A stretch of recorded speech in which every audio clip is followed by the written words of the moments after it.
one of the problems that the Audi project has is the location. There we are, cooling tyres down and preparing for a lap now. Hinwil, as spectacular and beautiful as Switzerland is not a great place to attract, a staff to. Switzerland's expensive, and you're uprooting people. He's coming in. You're uprooting people to come there. So much so, of course, that they're now announcing that they might need a base in the UK to make better use of the talent. I'm surprised that didn't happen 2 years ago. I'm surprised that wasn't on the radar as something that Audi might need to do in order to bolster their technical team, because persuading people to up sticks and move to Switzerland and move their families and go and relocate in a different country, not the easiest thing to do. And that's, I'm not denigrating Switzerland at all. I'd love to live there. It's a gorgeous place. But that getting the right people in is half the battle. Now, Audi have made some brilliant engines for World Endurance Championship, but they're now having to make an F1 engine. It's a different beast altogether. We don't know how good or not the engine's going to be for 2026, but there is pressure on Audi to come in and not be a back of the grid team, because that's not where Audi have been in their motorsport years. So to go back to your original point, Nico Hülkenberg, I'm hoping his experience, his ability to help develop a car and set up at the track properly will be a massive asset to that team. I think Gabriel Bortoleto is a very good choice to get alongside him, because he's a fine driver. He will attract sponsorship as well from Brazil and attention. First Brazilian driver since Felipe Massa. Exactly. And it would be great to see Sao Paulo, full of Paulistas cheering for a Paulista on the track this year. It's going to be mega. But I think Gabriel is a super driver. And back to that mentor thing as well. Yeah. Nico Hülkenberg. I can see that happening, that mentoring. Yeah, Nico Hülkenberg will be the perfect mentor for him in that one. Although he has obviously already got Fernando. Mentoring. Well, yes, but Fernando's on a different team. Well, that's my point. Isn't it funny to have a mentor in a different team? It's Fernando's stable, isn't it? You. I'm sure Fernando's not going to be giving him management advice all the time.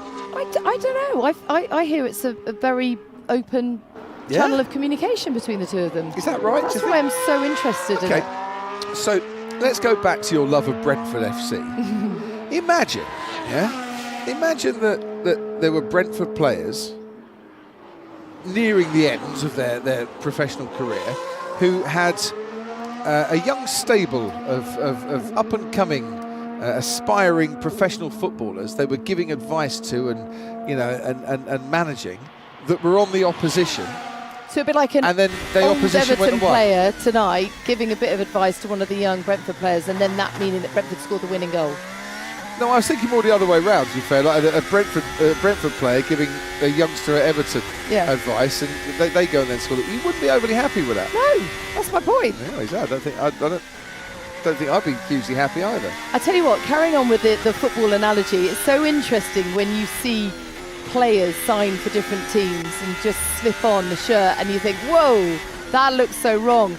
This looks so right. It does, doesn't it? And actually, Lewis has said it's exactly where he's meant to be. I mean, just natural transition to a team. I think it's great how he's bedding in with Charles as well, playing chess together regularly. Yeah, I didn't realise the show was that boring last Tuesday.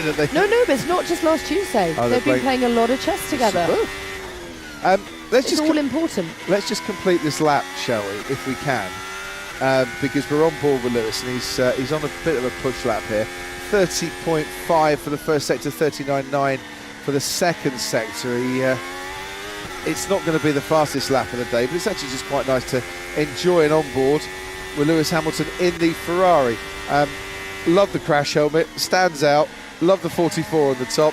We're not going to get that confused at all this year, as he powers down the main straight. Ollie Behrman is waiting at the end of it to come out. He'll let Lewis go by. Lewis with a 1:33.5 set the fastest final sector. 1:32.6 set the fastest final sector on that particular lap, and is the quickest lap overall. Alex Brundle We were talking mentors. Dare I ask who your mentor was in your sports car driving career? Can't imagine. Yeah, nobody immediately springs to mind. He'll love you for saying that. So I can talk about him, not to him. It's great to see Lewis Hamilton. How great is it to see Lewis Hamilton Really pounding is. round in a Ferrari? He looks energised, doesn't he? He's looked energised all the way through the off-season. Been off already. I don't know if you've seen the replay of it down here in turn 11. He's got a bit of a tailwind on his way in here, and he's routinely slightly wide.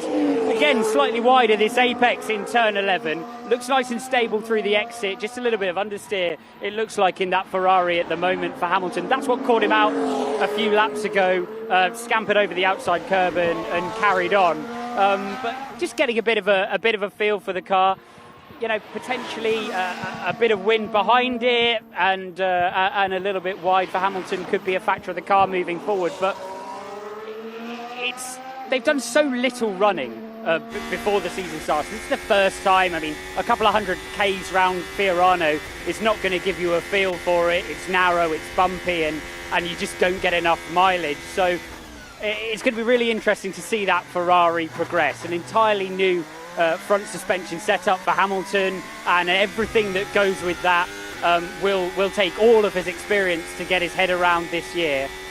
It's going to be fascinating to see an entirely motivated and energised Lewis move that car forward through these 3 days and then into the beginning of the season, isn't it? I really can't wait. Yeah, me too. And on that subject, Alex, I was having a chat with someone a few weeks ago. Someone. I'm not going to say name names. Who was that? I'm not going to name names at all. It wasn't your dad, I promise you. I was having a chat, and they said this will be Lewis Hamilton's best chance of winning an 8th world title this season. And so we discussed it at length. Alex, go on. What do you reckon to that?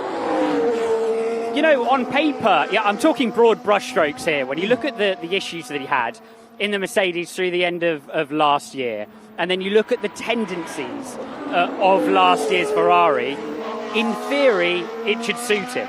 But, we're a whole development cycle away from that. What you can see is clearly the team are around him. He looks to have dropped in and fitted in straight away. He's got an incredibly capable teammate with a long history with the team and all of the information to give him in Charles Leclerc. But yeah, I totally agree. To the end of his tenure at Mercedes, he was saying things in the pen and in the paddock like, I'm just not fast anymore. That Hamilton has gone at the beginning of this year. He looks totally energised, totally motivated, and all of a sudden it looks on the cards again, doesn't it? But as Max Verstappen said in the pre-season, it will be all about the car. And without the downforce and grip and mechanical balance underneath him, all of the motivation and will in the world will not magic the car to the front of the field. That's a very good point. Just scraping along the floor a little bit as he headed down towards turn 1. They've smoothed off some of the bumps, actually. Some of them. There's still a couple there going towards turn 1. Turn 4, the gravel bed's been extended, and as you say, there are a pair of bumps at the start line straight and turn 9. Yeah, they've not got rid of them all. Good. I like bumps. Jerome D'Ambrosio there. Jerome. You see that? Jerome. That might stick. Jerome D'Ambrosio. Jerome D'Ambrosio. It's an important part of the setup. Interesting, and a man that's come across from Mercedes with him, and we talk about the team around Lewis and Angela Cullen coming back, his physio, which no doubt will be a boost for him. Yeah, I mean, I agree with Alex. I think he's in a good place, but the key, a name that you threw in there, Alex, that is hugely significant, Charles Leclerc. This is a man who has fully bedded in with the team. He fully understands the workings of Ferrari, and we know he's no slouch. On a single lap, oh yeah, absolutely. Something that Lewis did struggle on last year, he's got to get past his teammate first. Yep, and that's not going to be straightforward with Charles. I'm interested to see who will come out on top in quali and then in terms of their racecraft. I have a theory that Charles will win the quali battle and Lewis will win the battle entirely possible. in the races. because I don't think Lewis is a slouch necessarily, but I do agree with Alex, and I think you have this theory too, that he lost a lot of motivation in that last year with Mercedes. But was that about the car? It wasn't about himself. Well, I think also it wouldn't surprise me, given that Lewis wanted a longer contract with Mercedes than he got. When he didn't get that, he lost a bit of motivation, faith in the belief of the team to him. Like, why are they only giving me a 1+1? Why didn't they give me a 2+1 deal? And it does affect you. You know, when you're not backed by your employer, that can be affecting towards your performance, because you want your employer to have faith in you. You know, you want to have positive feedback. And if you don't get it, you start to think, oh, is there a reason behind that? Well, you feel a bit of self-doubt creeps in, even for a 7-time world champion. Correct. Because we are only as good as Formula One drivers as say we.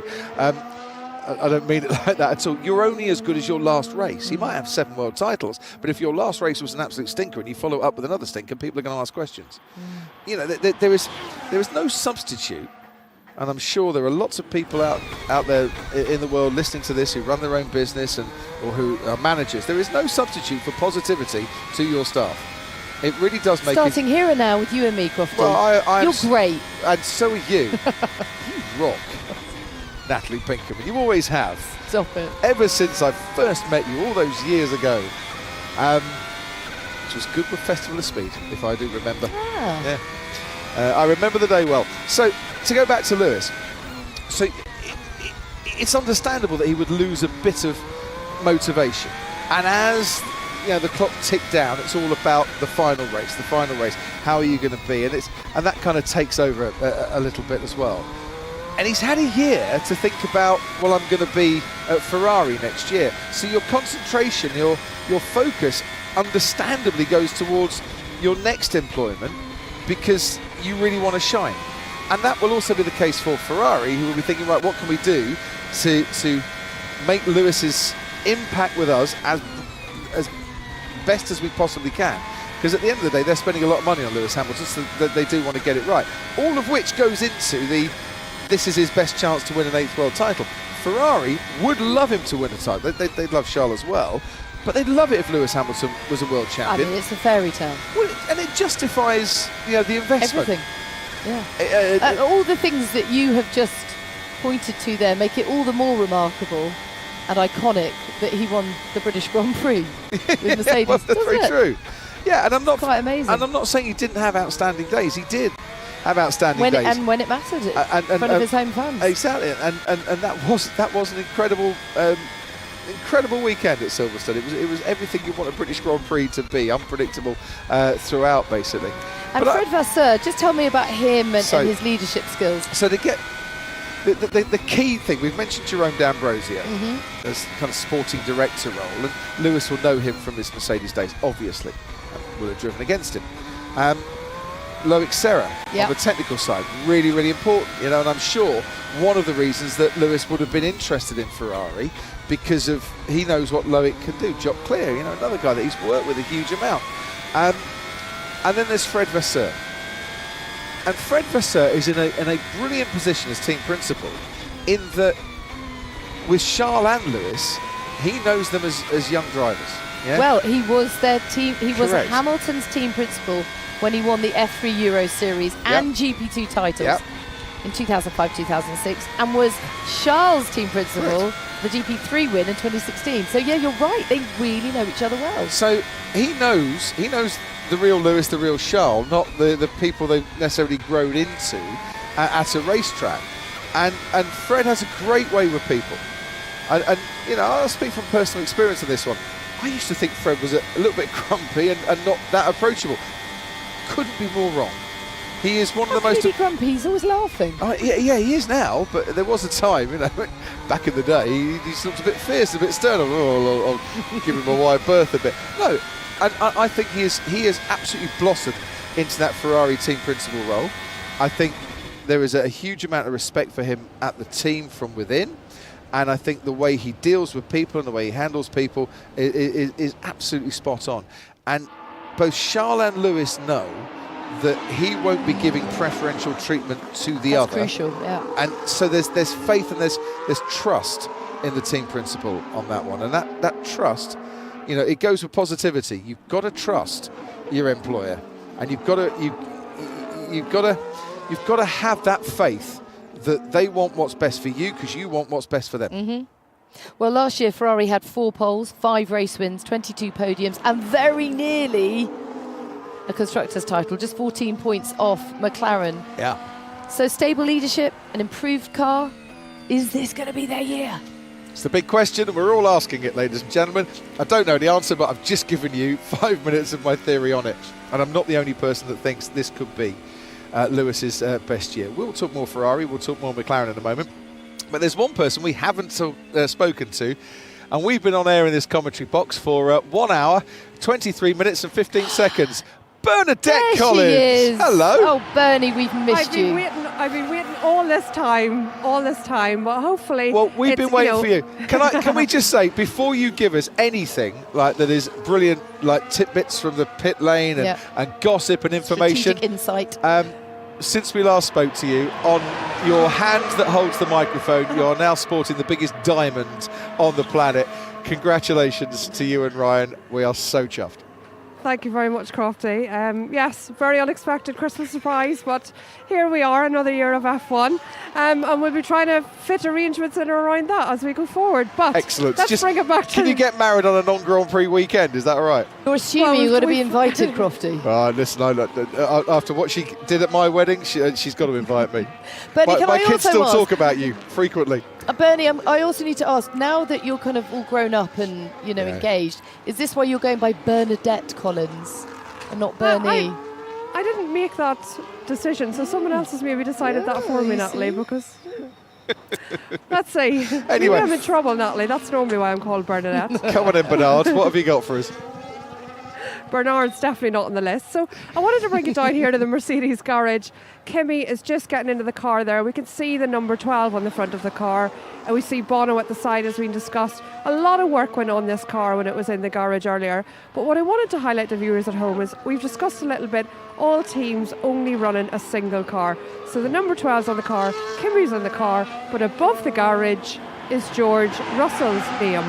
So why have they put the wrong name above this car in the garage? Well, the reason being that single car test that we do.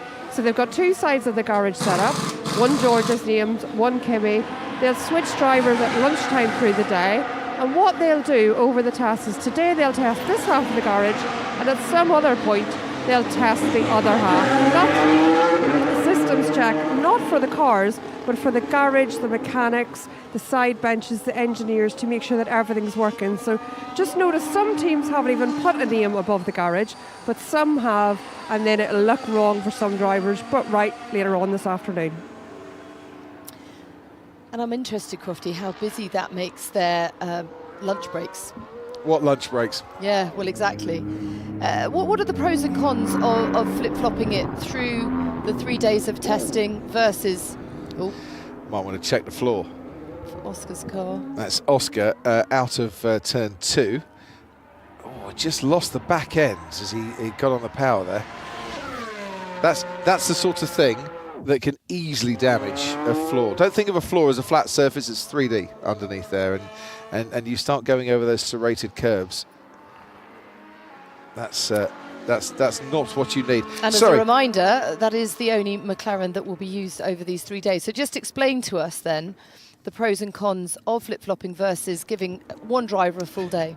Well, look, the pros and cons first and foremost are you're negating the risk of one driver losing out a lot of testing time because the weather is pretty rough. And you might think, well, they're in Bahrain, for heaven's sake.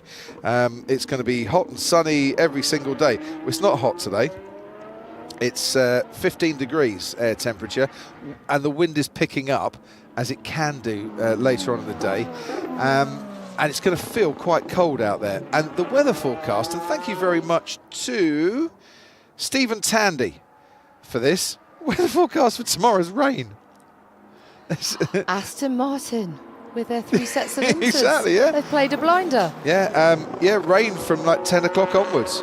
And you know, quite a bit of rain as well. So by flip-flopping the day, so Liam Lawson is due to do all of tomorrow. So it might just be that he doesn't get the best conditions if that is the case. And then Max gets the full day on the third day. And it might rain on the full day. You're not exposing the driver to the physicalities necessarily by only doing half a day, and also things can go wrong in testing.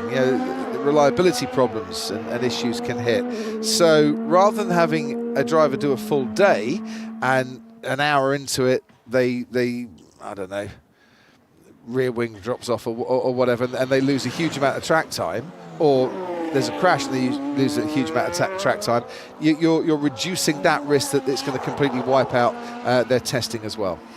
The only other team with inters and wets, Haas with 1 set of each. We haven't talked about Haas very much. No, but I assumed that you would want to at some stage. Well, I definitely will right now, because I want to give a big shout out to Laura Müller, who is the first full-time female race engineer for Esteban Ocon. Woohoo!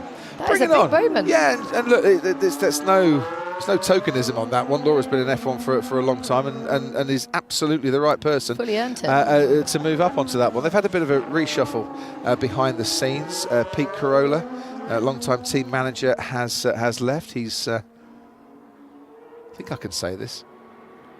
Yeah, I'll say it anyway, because I actually have read it. He's off. You've committed to it now. Well, he's not started yet, but he's off to Cadillac.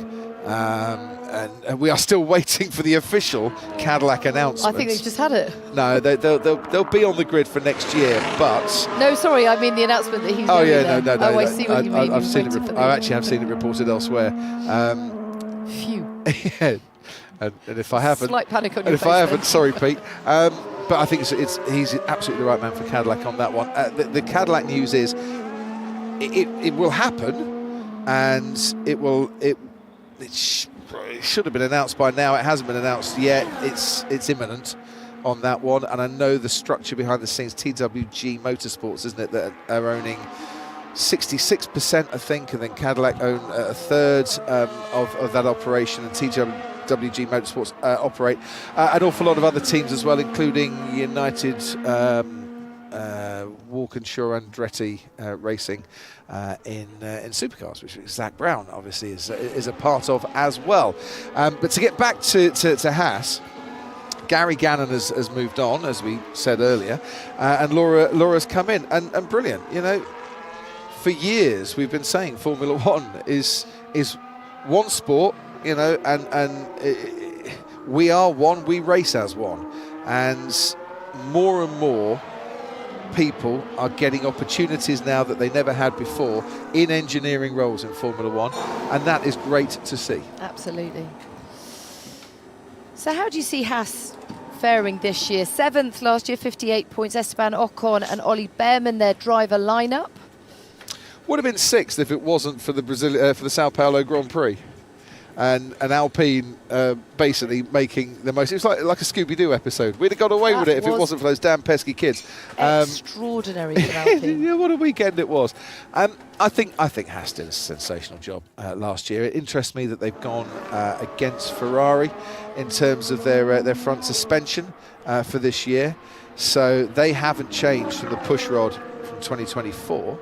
In the way that Ferrari have changed the front suspension for this year. They've gone from push rod to pull rod at the front. I think Ayo Komatsu has absolutely settled into that team principal role brilliantly. Another engineer stepping up.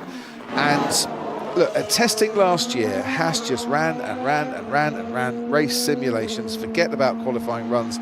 We don't need to look at that. We need to work on our tyres, understand the tyres. Why are we wearing our tyres to the extent that we are? And that's what they did.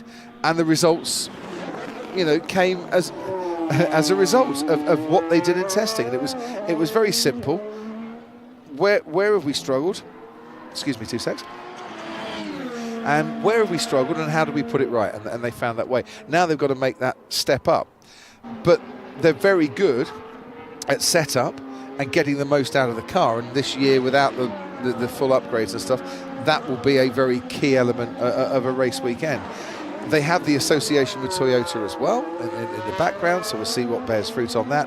And they have 2 new drivers, because Ollie Bearman is still a rookie, Esteban Ocon isn't, and that is going to be, I think it's a brilliant driver pairing for them. Yeah, I do too. And clearly Ayo Komatsu really believes in Ollie Bearman, and he came in, as you'll remember well, as the super sub in Saudi, earning 7 points for Ferrari for Carlos Sainz. There's a great story. There's a great story about that one, by the way. Yeah. Not Carlos's appendix. Ollie Bearman's cameo. Ollie Bearman's cameo. Very good. Yes. So, yeah, and it involves a phone as well. I asked him, we were at the Autosport International. I said, take us back to that time when you got the phone call, when you got the cameo phone call from Fred, and to drive in Saudi. He went, yeah. He said, I nearly didn't get the phone call. I said, oh, why? What happened? He said, well, look, my manager's over there, and he wasn't. He wasn't snoozing for 9 minutes, was he? No, he wasn't snoozing for 9 minutes. He said, but my manager went to Saudi, and he didn't have much data on his phone. Because you know how expensive it can be on mobile phones when you're abroad. Well, he hadn't got a SIM to use while you're abroad, and he was relying on his normal data plan and ran out of money about 5 seconds after Fred phoned him and he picked up the phone. So he said, the most important phone call of my life. Wow. As we just see the Williams and the Sauber, Alex Albon and Nico Hülkenberg. An aggressive move by Albon into turn 1 that Hülkenberg was having absolutely none of. Thank you very much. We can see what it looked like on board. So he dived down the inside, a little bit cautious because it's testing, and Nico's like, no, mate. I'd rather stay ahead, thank you very much indeed. The first skirmish of 2025. So Ollie's manager picks up the phone. Yeah, hi Fred. Yeah, hi, I want to speak to Ollie, please. Yeah, no worries. And then the phone cuts out because he's run out of data. It's like something out of a movie. And so Ollie's like, right, I've probably got about 30 seconds on my phone where I can talk to Fred. I'll phone him up. So he phoned up. He said, right, you got to be quick because I'm going to run out of data. And Fred's like, get to the F1 paddock now. And that was basically the conversation. He put it on pole in F2, hadn't he? Yeah, he was on pole. And it was almost like, damn it, I've missed out on that pole position. I don't think he gave 2 hoots right. in the end on that but one. Actually, just for a moment, that was such an impressive performance. Like threading the eye of an eagle to push that Ferrari through the streets of Saudi. Incredibly demanding, fast, tight circuit. Yeah, I mean, he went off the track on the opening lap at the start, and other than that, did not put a foot wrong. And 7th place on debut was utterly sensational. I like Ollie Bearman. I think he is a very level-headed, mature, young driver who should have a massive future in the sport. He really should. His family are super. They give Ollie and his brother brilliant backing throughout. They're a close family, but they're an open family. If that makes sense. They're just embracing the moment. Ollie's brother Thomas, by the way, he's racing in British F4. He did a couple of rounds last year and a couple in Euro F4, I think, as well. He's only 15, and if Ollie's good, then maybe Thomas might be just as good. We'll see the Bearman brothers on track. But they're very welcoming. They're very open. They're chatty. They're a very loving, caring family as well. And he's got that stable background that takes a lot of pressure off him, if that makes sense, and Which is gives exactly what he needs. Yeah, and just gives him that inner circle that he needs. It's interesting to see how popular he has become with the fans, and there are a lot of Ollie Bearman fans out there at the moment. We saw that at Birmingham at the NEC, and it's all down to his performances on track. Now, he's had a couple of races in the Haas, and he's realised that the Haas is very different to the Ferrari. But I think there's pace, there's speed. Now we need consistency, and I think if you ask any engineer what do you want, and they'll say, yeah, give me a driver with speed, and we'll work on the consistency. Don't give me a consistent driver where I've got to work on the speed. Mm-hmm. And I think in Esteban Ocon, he's got a driver a teammate that will push him, will challenge him, and will get aggressive with him. because Esteban does with every single teammate that he's ever had. So he's not going to change now. And why should he? Quite frankly. And so who do you see coming out on top? I see Esteban coming out on top in the first year. But after that, I don't know. Also, I think he's popular. Because I think with Esteban's a race winner, don't forget. You know, Esteban has won a Grand Prix. I think he led the most laps last year. This is a stupid stat of the day. He led the most laps last year by any driver who didn't win a Grand Prix in 2024. That's a decent stat, that.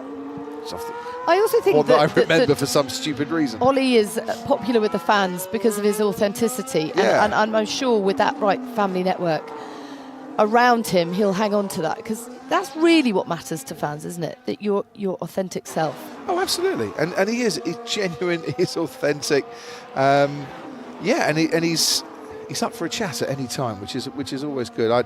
I can't wait to see how this season pans out for him at the moment. And yes, he is bottom of the timing charts with a 1:35.6, but do not take that into consideration as yet, because they're all doing various different things and different runs, including this man here, Lewis Hamilton, who has set a couple of personal bests so far on this lap. Liam Lawson with a 1:31.9 on the hard tyre has the fastest time, and Lewis Hamilton has just gone second fastest, a tenth and a bit behind him. I think when we get into the final day, or maybe midway into the second day, I'll start to concentrate on the times a little bit more. But you know, we have to give you this caveat, ladies and gentlemen, so no one gets carried away at this moment. Fuel loads, engine modes, tyres make a huge difference to times. Nobody knows what the fuel loads are, and no one knows what the engine modes are. And you know, Mercedes, we talked about that Mercedes engine in 2024. They were running that so turned down and still beating, you know, the opposition, because they didn't want to lap everybody, you know.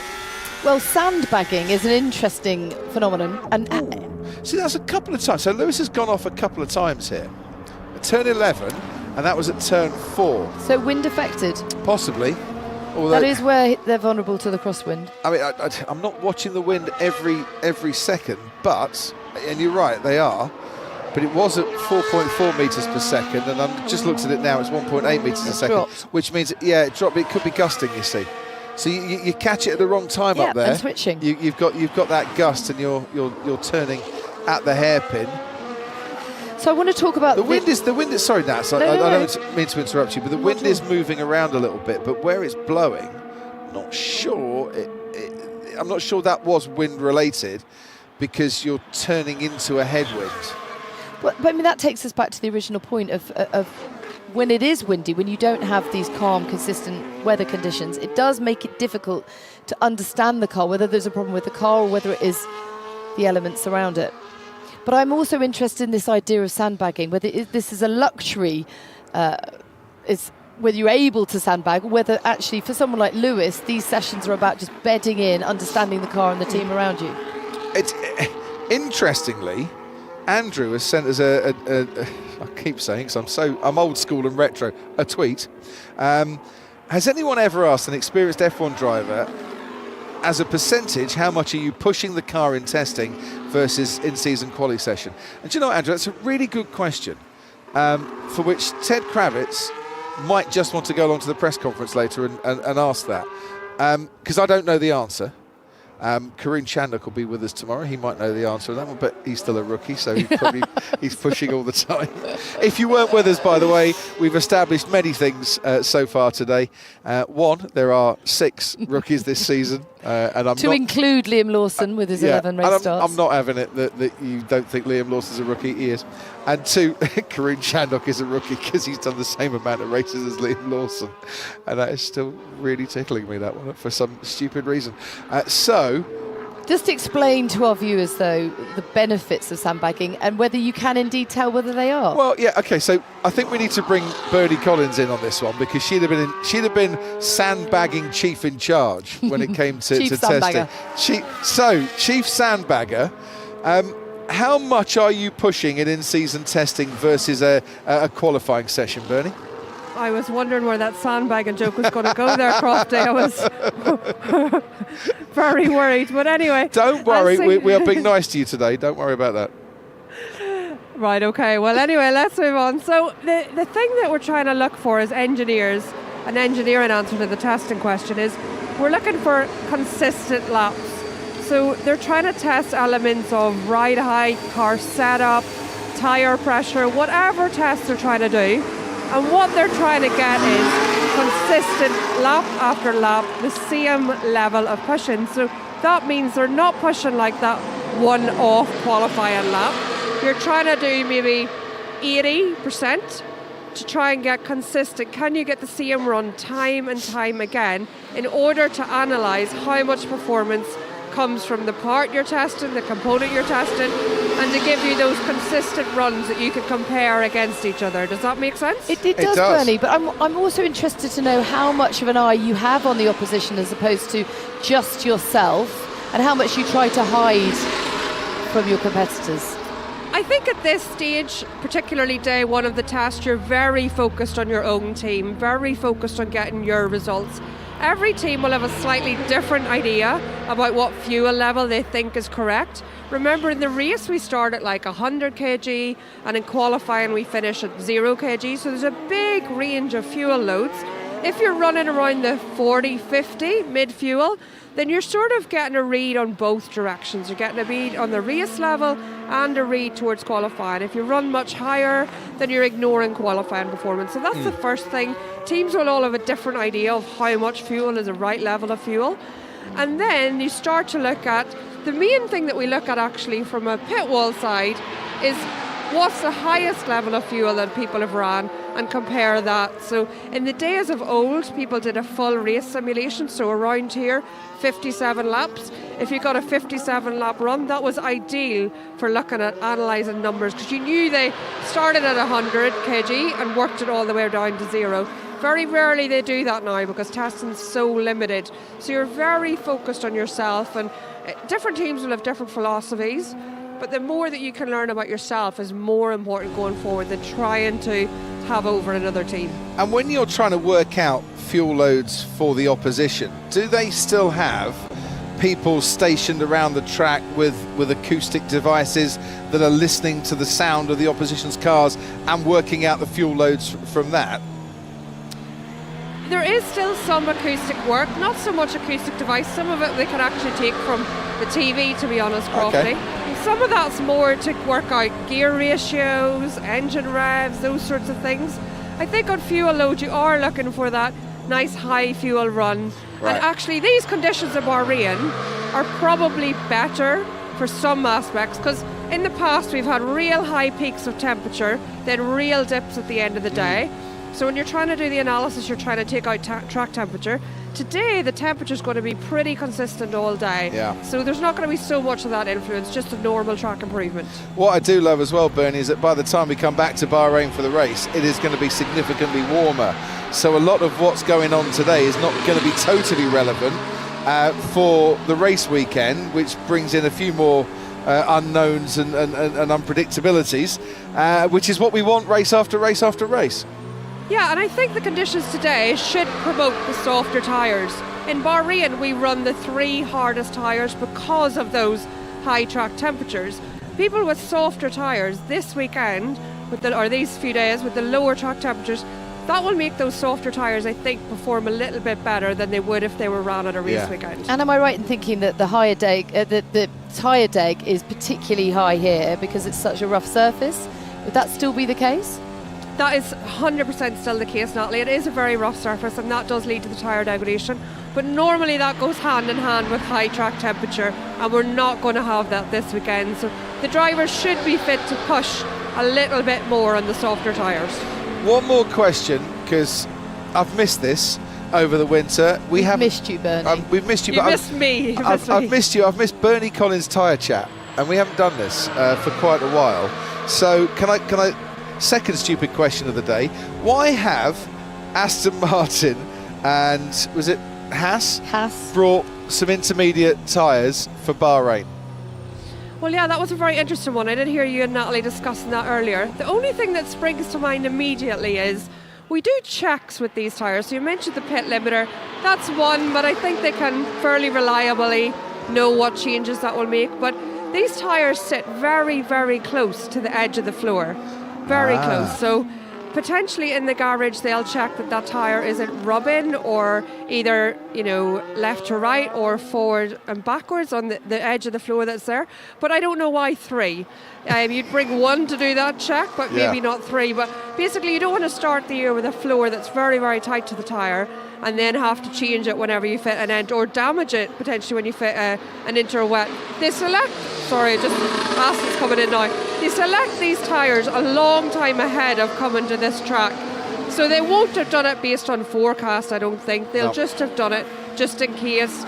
Like you say, they don't need to use them all, so it's sort of a free selection.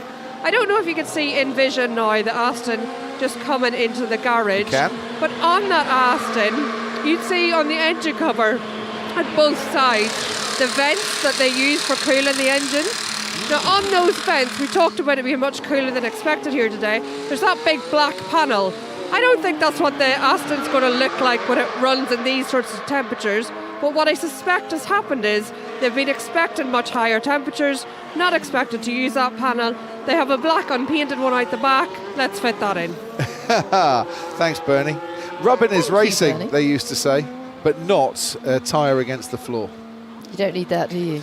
You don't need So that. the key words that are coming through time and time again through testing: consistency, reliability, stability. Sound like my old English teacher. I think you say I sound like my wife. Consistency, reliability, neither of which I had at any stage in school. Yeah, you do sound like Mrs. Croft. That's very true.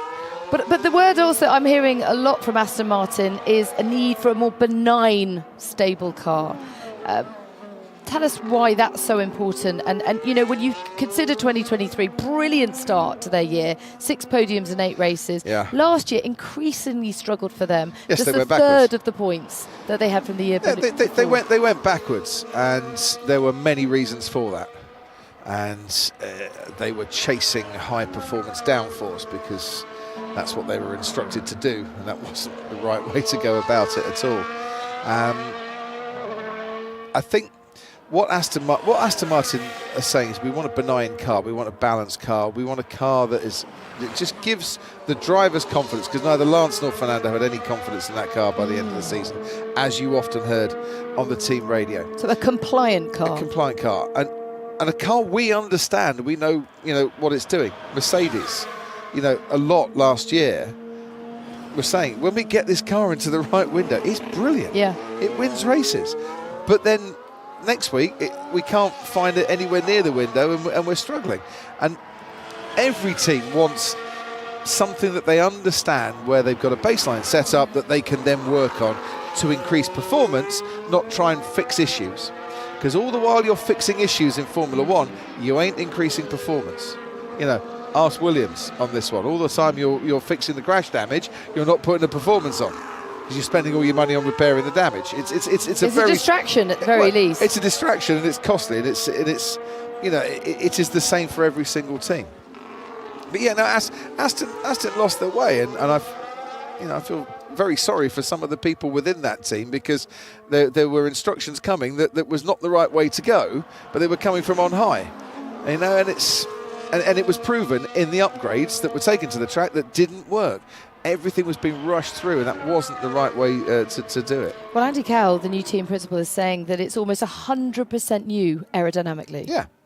Well, it looks it as well. And I'll let Ted and Alex and Bernie take you through, because they understand the cars a lot better than I do. But it does look very, very different. You know, we're looking at an off-board of the Williams at the moment. That looks a different car as well. I love the fact that these rules that have been fairly stable, these regulations that are fairly stable, and a few changes for this year, but not many.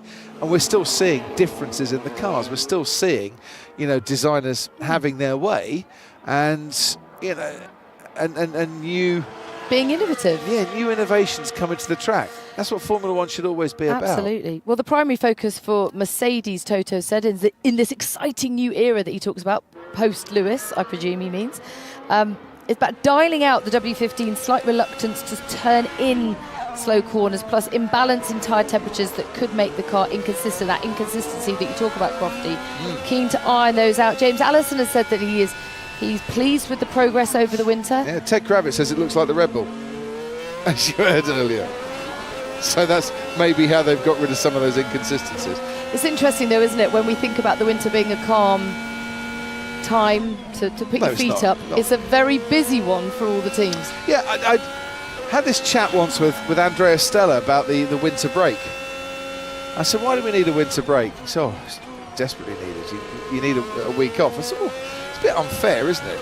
You know, you take people who work for your organisation, say they get 5.5 weeks holiday, 3 of those weeks they're going to have to take off during the kids' school holidays. They might not have kids, they might not want to do that. It's a bit unfair. I was kind of playing devil's advocate. He went, no, we absolutely need it. I said, why? He said, it's to stop people opening their laptops on Christmas Day and working. I said, well, who does that? He said, well, I do. I said, really? He said, yeah, I have been known to in the past. That is how busy it gets over the winter. And sometimes it's like with the cost cap, you've got to stop people, save people from themselves a little bit. When you think about the sport, when you think about this potentially being the most competitive season yet, these marginal gains, on Christmas Day morning, you're thinking, you know what, I won't have that, little glass of champagne with breakfast. I will open my laptop and I'll possibly make the difference for the season ahead. It's an addictive culture, isn't it? Christmas Day morning, I'm having the champagne in between hitting the snooze button. Don't worry about it. All 9 minutes. All 9 minutes of it. No, but if everyone stops and everyone associated with producing bits for the car stops, the commercial department can carry on, of which there are a lot of people that aren't adding performance to the car that still have to work over that Christmas period because they've got deadlines to get freight, etc., shipped down to Australia. But that's another matter. But I do think it's something the sport's brought in, and it's welfare for the people within it, and it's good welfare too. It's like the curfew. I couldn't agree more. About that. We're competitive, bordering on paranoid. Yeah, but you can't open your laptop now because you'll be caught. You might have a personal laptop. I mean, I'm sure Adrian Newey, if he fancies a doodle, he doesn't need a laptop for that. On Christmas morning, he'll get on his pencil board. And a pad. Exactly. No, I think it's good. But the actual winter period has got smaller and smaller. So we talk about, and more so this year. Yeah, correct. The race is creeping into December. Well, this is actually, we finished on the 8th of December. We've gone a week later in the current era of Formula One. But I think the thing is that the winter period starts in the summer. You're working so far advanced on these cars. Like you said, the Williams car for 26 in the wind tunnel on the 2nd of January. You've got to do that because you need to identify problems while you've still got time to address them and fix them. And next winter is going to get really, really busy. They've not announced the whole testing schedule yet, but there will be a lot more than just 3 days of testing next year. So, by the time Kimi Antonelli gets to the first race of the season, he'll have completed I'm trying to think. He'll have completed probably 2,500 kilometres of winter testing, I would imagine, if the car's going all right.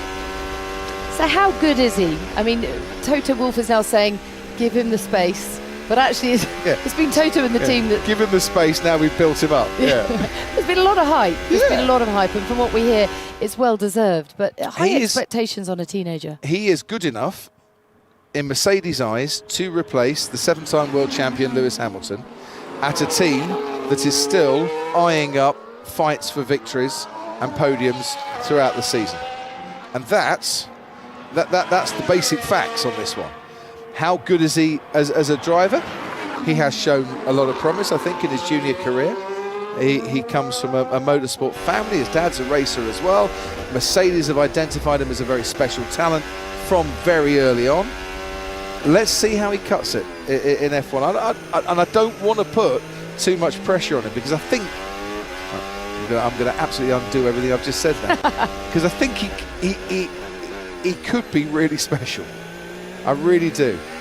I think he is genuinely a terrific human being. I like spending time and chatting to Kimi Antonelli, and I like the way go back to F1 75 again.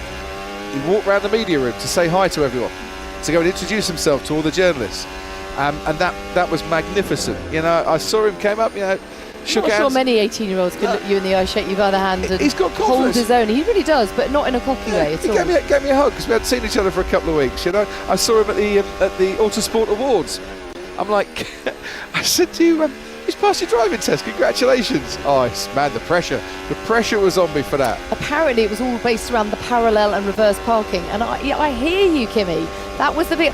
I thought, if they get me to parallel park, I'm failing this test. Well, and they didn't, because in you had those 2 out days of 3. you had 2 out of 3. And I was like, please no parallel park, please no parallel I park. did reversing round a corner. Yeah, reversing around the corner and Easy. 3-point turn. Obviously, those of us that are under 40, it's a lot different. What are now. you saying? I'm saying that there are people out there who've passed their test more recently than you or I. To be honest. Well, Kimmy being one of them. Yeah, and so he passed first Incredible time. to think. He said, yeah, no, there's a lot of pressure on me. I said, oh, shut up, you can drive. He went, no, there was. Because if I didn't pass it, I wouldn't have any opportunity until take this it time again. next year to take it again, because I'm so busy. So the pressure was really on. So Grand Prix, forget about the pressure of a Grand Prix. He had the pressure of his driving I test. actually think the pressure comes on the instructor or the examiner.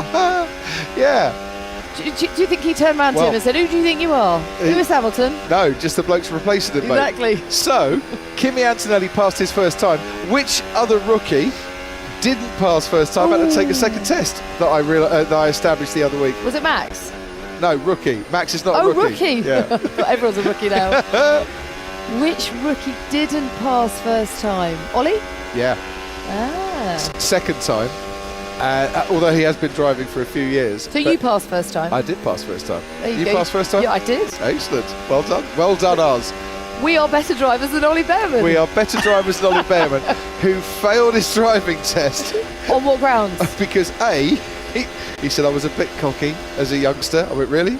He said, I didn't take any lessons. I said, well, it does help to actually have a few lessons, mate. He went, yeah. He said, but they got me on failing to stop at a stop sign, which, by the Which way, actually bodes quite, it's the bodes quite well as a it's Formula the One most driver. F1 way of Right, failing your exactly. driving test. Why did you fail? Didn't stop. Brilliant. You failed your test, have the seat, not a problem. But he can drive now. It just made me laugh. Any Formula One driver that fails their driving test first time, as Jolyon Palmer walks into the commentary box, Yeah, 3 attempts. 3. We're gonna put a microphone on Jolyon Palmer, and he's going to explain I think they go too fast. I think they just can't help themselves, these drivers. Hang on. Talking of stopping, Crofty and I are about to stop. We are Aren't going to we? We're stop. about handing over the reins. But before we do, Jolyon What Palmer, have I done walking into this? Happy New Year, welcome. Hello. Great to to see see you. Failed your first driving test because? I went through an orangey red light. Oh, there we go. Orange There That we did go. it. Orange That did it. flash I was red. like dashing through. Didn't play out. Classic. And the second one, someone came round a roundabout. I wasn't used to roundabouts so much, so these were within weeks of being 17. This is- Again, another F1 driver.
Hamilton, in his build-up to running today, has driven cars from 3 different years, including this one.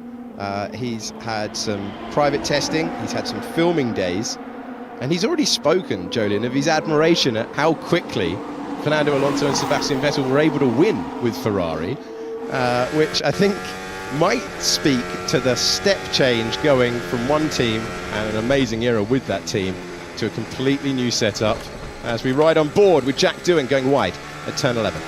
Same corner as Hamilton earlier on in the Ferrari, doing turn 11, just picking up a bit too much understeer, carrying too much entry speed and washing wide, and that was Lewis just sprinkling the gravel, exited turn 4, going wide and over track limits on that lap that we just saw. But no one's having huge moments. The Doohan one was just, it looked so sedate, didn't it? Just understeering wide, needed a bit more front end, but it's all comfortable. The driver knows there he can wash wide, and it's not a leery, scary moment for a rookie driver. And the same for Hamilton. He can fight the rear of the car at this corner. You're at the end of the lap, the tyres are starting to peak in temperature, especially coming through the fast corners. But all of the cars look good. I remember being trackside last year here and watching the Mercedes, and it was Hamilton or Russell, it didn't matter which one, and it was snappy, it was horrible. I haven't seen any car that looks like it's not very drivable right now. All looking good right now. Let's see how things are looking down at Aston Martin. And we check in for the first time today from our team to Ted Kravitz. Thank you very much, Alex. Yes, hello to you, hello to Sam and Jolien in the commentary box as well. Now, let me bring you down to Aston Martin, who haven't been exactly racking the laps in. They're just doing a fix in the cockpit, and then they're going to finish some setup work before Fernando Alonso goes out again for a longer run. You can see Mikey Brown, the chief mechanic here, or the lead mechanic on Fernando Alonso's car, with his arm deep inside the footwell, and there's been a lot of attention in that area. There's something that Fernando's not quite happy with. Got a whole box of tools to try and get this right, and a scalpel there as well. We can't see exactly what it is because, well, Mikey can hardly see it himself, Alex, but it's something they do need to get right before Alonso goes out again. So it's kept them in the garage. But the positive news from Aston Martin is that the early signs are this is a much better car, much better handling than what they had this time last year, and that is surely good news both for Lance Stroll and for Fernando. Has a nice feel to it, some good front end grip, and something with which they can do. So yeah, that's going to be something interesting. But I have 2 questions from down here for up to you in the commentary box. First of all, talking about Ferrari wins on debut, was it not Fernando Alonso 2010 Bahrain, his win on Ferrari debut? And the second one was Sebastian Vettel. I think he won on his second outing in Malaysia, was it not? Was that 2015? 2015, second race. Ha! Okay, good. All right, well, that's the questions answered. Second question to Sam Collins. Which is the other, and I think I know the answer to this one as well, which is the other chassis? Sam, you teased us with the news that there are 2 chassis in this pit lane that have just been updated, but essentially it's the same tub. The first being the Williams. Is the second one Haas by any chance? Well, as we just saw something, I think, fly off the back of the Red Bull there, Ted, going down the start-finish straight. No, I spoke to Haas about this. I thought the same about the Haas, and I'll explain why a little bit later. I asked the team, and they have said, no, it's a new tub on that car. It looks very similar to last year's tub. I'll leave you guessing as to who the other team is, and I'll put it out there who've confirmed teasers from Sam Collins. that they are using last year's chassis. There may be one other FP1, Sam. There may be 1 or 2 other teams as well who are doing the same. I haven't had it confirmed from them. I have asked the questions. Leave you guessing. Honestly, it's not a murder mystery, Sam. Well, speaking of murder mystery, if you get too close to the back of the Red Bull, you might end up being the centre of one of those. They hate people having a good close look at the back of their car. So there you can see the rear torsion bars. We've got a great shot of it. And now you can see the shape of the rear of the side pod of this car. Now, Red Bull have pursued a very, very similar car concept to the car that they used last year to win the Drivers' Championship with Max Verstappen. And I think that's because they also are one of these teams with an eye on next season. They've lost their superstar chief technical wizard, Adrian Newey. He's at Aston Martin now. that's a team that needs to find its new feet. It's got a new power unit partner in Ford. It's developing its own power units in collaboration with Ford at its factory in Milton Keynes. There's a lot of change happening with that team, and I think they need to be focused a little bit more on next year, and that's why that car has quite a similar concept to last year. But then again, it's Red Bull. They've never done great big revolutions. They tend to just go step by step, and if they do try a big revolution, as they did in Hungary last year, it doesn't work out too well. On board with Lewis Hamilton. Alpine are the other two, by the way, just for what it's worth. I tried to leave it in the air. I think I'm contractually obliged to give answers rather than leave questions. This is looking backwards. No one's going to tune in now. That's it. That's the spoiler's the end. over. Spoiler alert. There we are. Enjoy the rest of your day, folks. Please keep. It's Alpine. Yeah, there we go. It's Alpine. It's job done. That's not the only reason people were watching.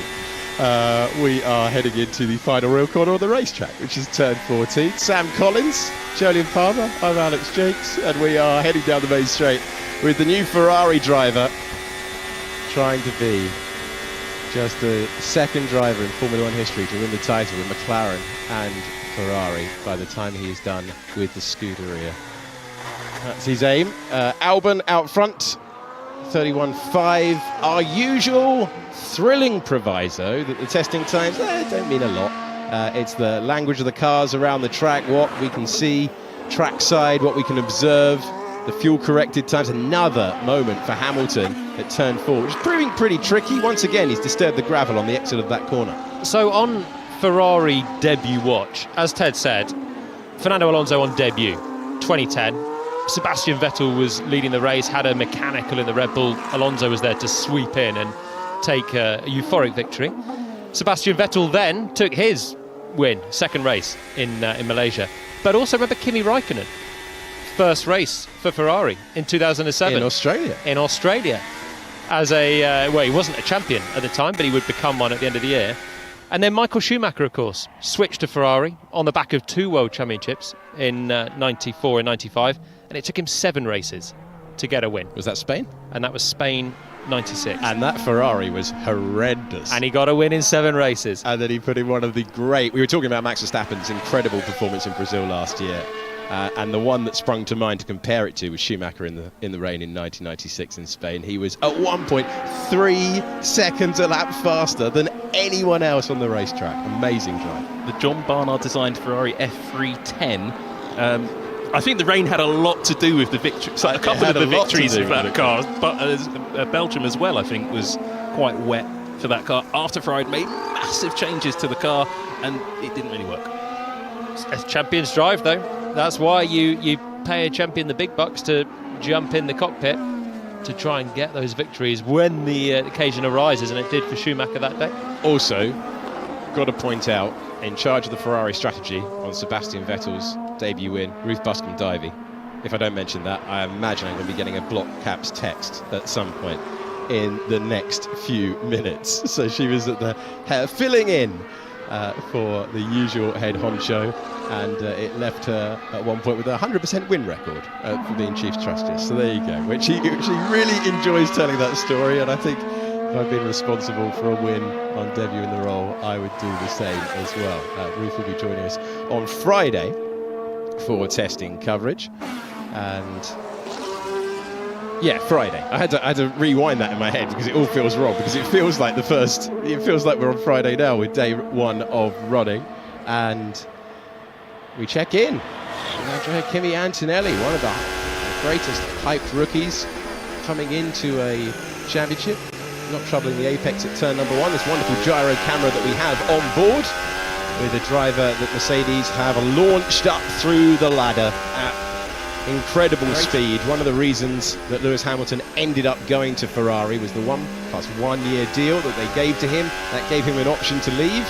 The reason that they were considering the 1+1 year deal, they did not want to lose the opportunity to promote Antonelli to Formula One. And after an incredibly intensive process of testing old machinery around multiple racetracks, not just your typical testing racetracks, but very, very extensive testing program, including locations like Abu Dhabi, Antonelli now finds himself in a Formula One official pre-season test, and he's been at pains over and over and over again, Jolyon, to say, I'm not replacing Lewis Hamilton, I'm just the new Mercedes driver. He's just saying, I'm my own man, drawing a line, but all eyes are going to be on him.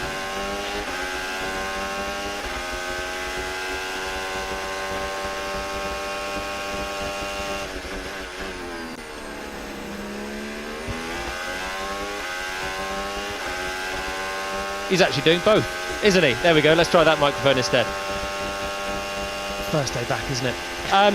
Yeah, I'm so excited by Antonelli as he just pops a better time on the board there, hooking it up through 3 sectors. And yeah, he is replacing Hamilton. That's the reality. It's tough for him because he's so young. Yeah, he's rocketed through the junior categories, 18 years of age. As Crofty mentioned, he's only just passed his driving test.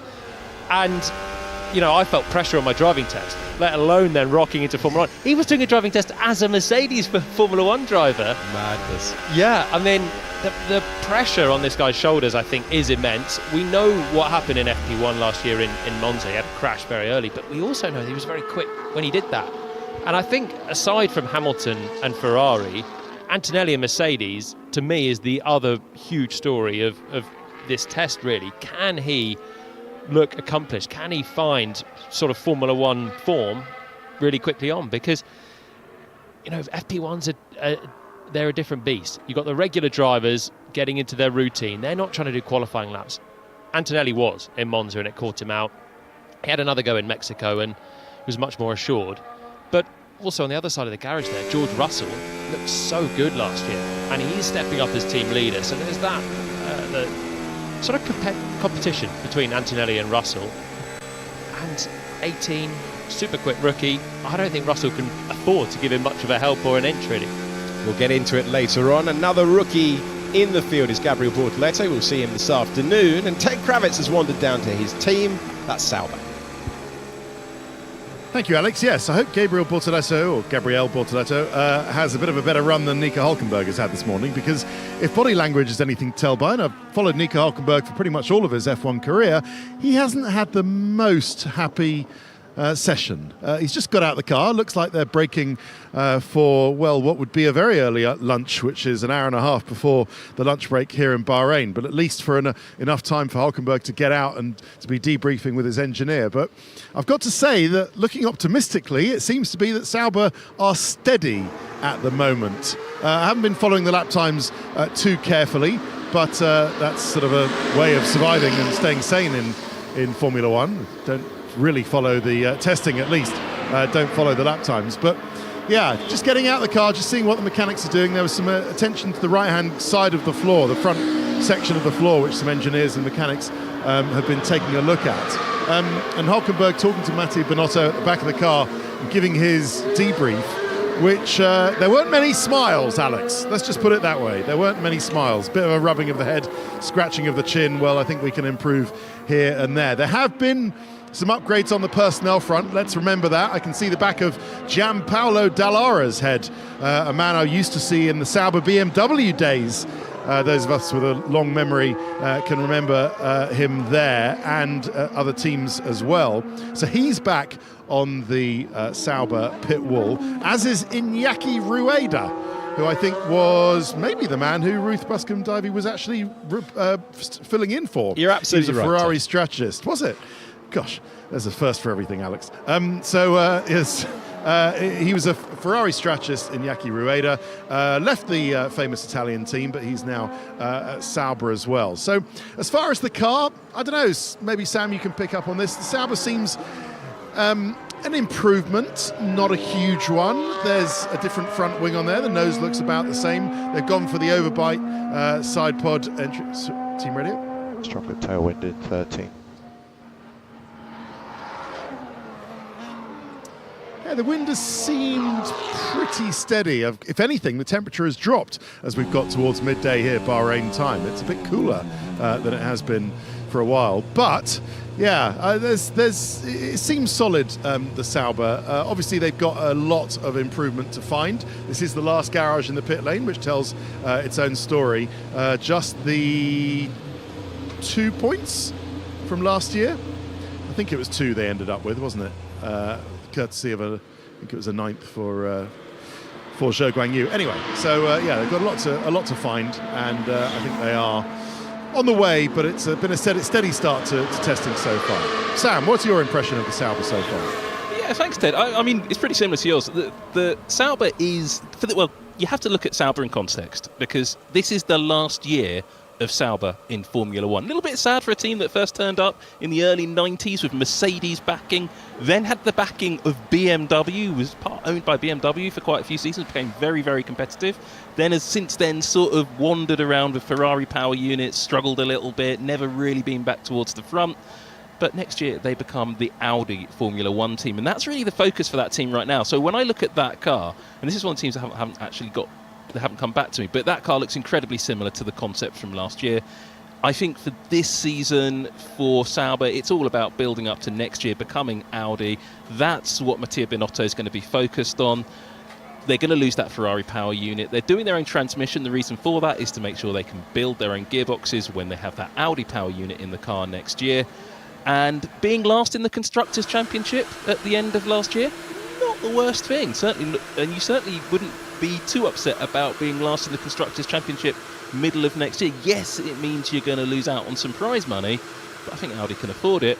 But also, it means you have the biggest aerodynamic testing allowance for the development of your 2026 car. So when Audi starts at the beginning of next season, that car should be pretty advanced. They've got a bit of an advantage over all of their big manufacturer rivals.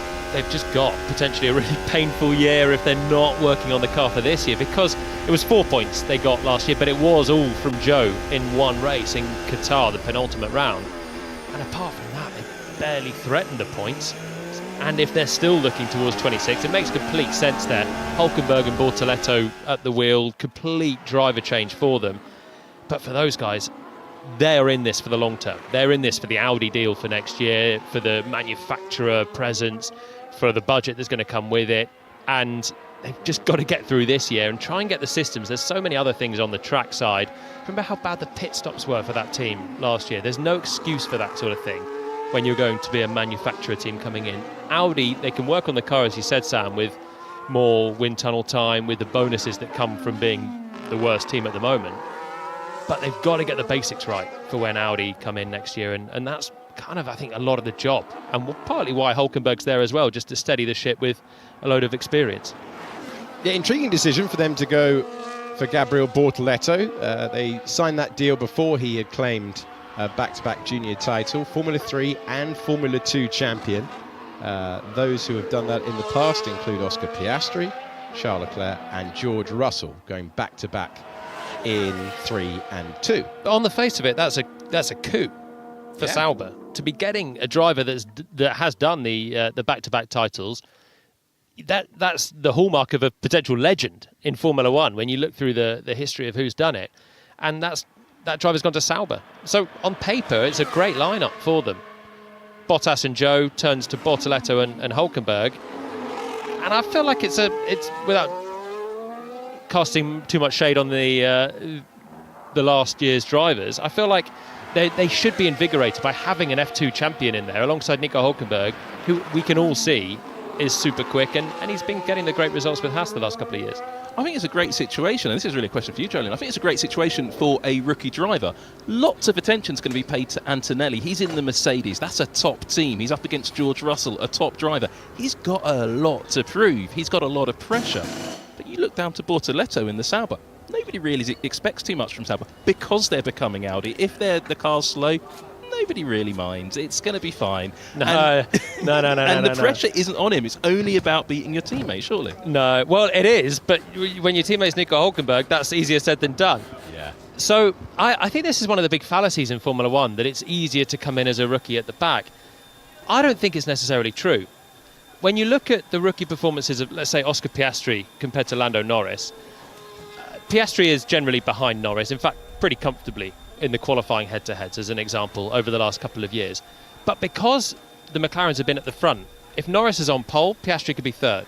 If Norris is fifth, Piastri could be seventh. And occasionally, Oscar's out-qualifying Lando as well.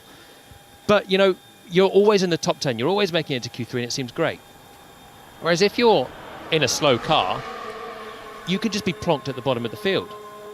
like Logan Sargent, who can be a few tenths behind Alex Albon, and rather than being 5th and 8th, he's just constantly last and constantly right at the back.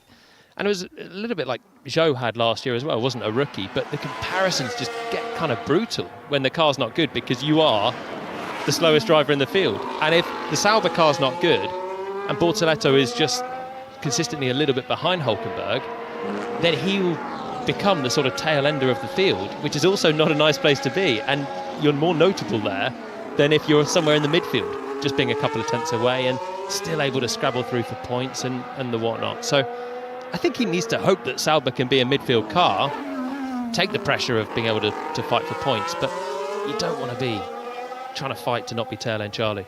I think the driver I would use, and you're absolutely spot on there, Jolien, but the driver I would use as an exception to that rule is this man's teammate, George Russell, who spent an awful lot of time mucking about in Williams, who didn't have a particularly successful car, particularly strong car at the time. Mucking about? But then you've been driving in Formula 1 for Williams. Yeah, exactly. But then he got this reputation as Mr. Saturday. He was producing great performances in a car that really shouldn't be where he was putting it. Yeah, and so that's the other thing. You know, if the Sauber car is bad, and this is a massive conjecture on the first morning of testing in 2025. It's all right, we're in the first half an hour. Let's start taking some big shots. If the Sauber is in a similar position to last year, we expect the whole field to be close. So even the slowest car should be able to fight for points sometimes. But you have the chance to get it through into Q2, and they are your big moments. So it comes back to that comparison with your teammate. And if Bortoleto in the slowest car, if it is, can beat Hülkenberg, he still looks like a legend. And that is the George Russell Mr. Saturday, because he was producing those swashbuckling qualifyings. Conversely, he made Nicholas Latifi look pretty bad, because that was the slowest car, and then you have the gap, and Latifi was then often at the back of the field. So it's that tricky one. You just got to be competitive with your teammate. That's the fundamentals of it, wherever you are. We've been talking about one rookie, a man who was arguing it's pretty harsh not to call him a rookie, is a 3-time Formula 1 starter and man appearing on your racetrack, Oliver Bearman. So is he? Are we not calling him a rookie? He's a rookie. He's a rookie. He's a full-season rookie. Yeah. I'm going to say. Right, go on, Sam. Let's see how many minutes we can take off the clock with Sam's argument that he's not a rookie. Ladies and gentlemen, Sam Collins. I sort of want to apply NASCAR or IndyCar's rules to this, that if you've raced, you're not a rookie. Therefore, I don't There's count. the experienced Jack Doohan Exactly. with one Grand Prix start. But he's not a rookie. Pietro Fittipaldi, if he comes and subs in at some point, he wouldn't be a rookie. Yeah, Iwasa, if he finds himself, due to Max Verstappen being a bit naughty at some point in the first half of this year, if he finds himself in a racing bull, he might be, he'd be a rookie, but he wouldn't be a rookie if he got a full season drive in 2026. That's how I'd rule it, but I know nobody agrees with me on that. I'm going full season rookie for our Combox anyway. And Oliver Bearman, very useful to get those 3 lovely dress rehearsals with no pressure on, but different expectations 1 year on for Haas, who a year ago were playing down their chances of being anything other than plumb last and had a far more competitive season as a result. We've got a yellow flag somewhere around the 15 turns of Bahrain International for all of 5 seconds as we continue on with Oliver Bearman, part of the Ferrari Academy, which launched him up through the ladder. A brilliant debut season in Formula 2, where he was 4 times a race winner. Expected to contend for the title, but last year, one of the most confounding championships that I covered in my time holding the microphone for that series. And Bearman, in the end, able to get 3 wins. One of the times he was on pole in Jeddah, he was promoted to Formula 1 to replace Carlos Sainz. But Bearman, very, very highly rated for his adaptability, and Matsu was saying, pretty much from the first moment they ran him in FP1, they knew they were going to be promoting Oliver Bearman to Formula 1. Such was his start behind the wheel. I remember watching it in Mexico 2023, and he jumped in and he was just throwing the car around with not a huge amount of margin to the barriers in that middle sector in Mexico. Hold on, Herb. Yes, it is. You say cold? Yeah. Yeah. It is. Only 15 degrees out there, and that's an unusual team radio message. Wasn't expecting that in Bahrain in pre-season testing. So obviously feeling the chill in the car, out there on well, what looks to be his own track. The only other driver that's out there on circuit that must have been the cause of a brief yellow, you'd assume, is his teammate from last year, Kimi Antonelli. It's the Prema F2 lineup for 2024, taking to the track in Formula One all on their own. And we've been watching Behrman, so we know he wasn't the cause of the yellow, so unless it was erroneous. I feel like the wind is picking up as well. Copy. It's just peak weather chat, isn't it? Team radios in pre-season testing. The enthusiasm on the receiving end of that radio. Okay. For regular listeners to our lineup, I just need to point this out.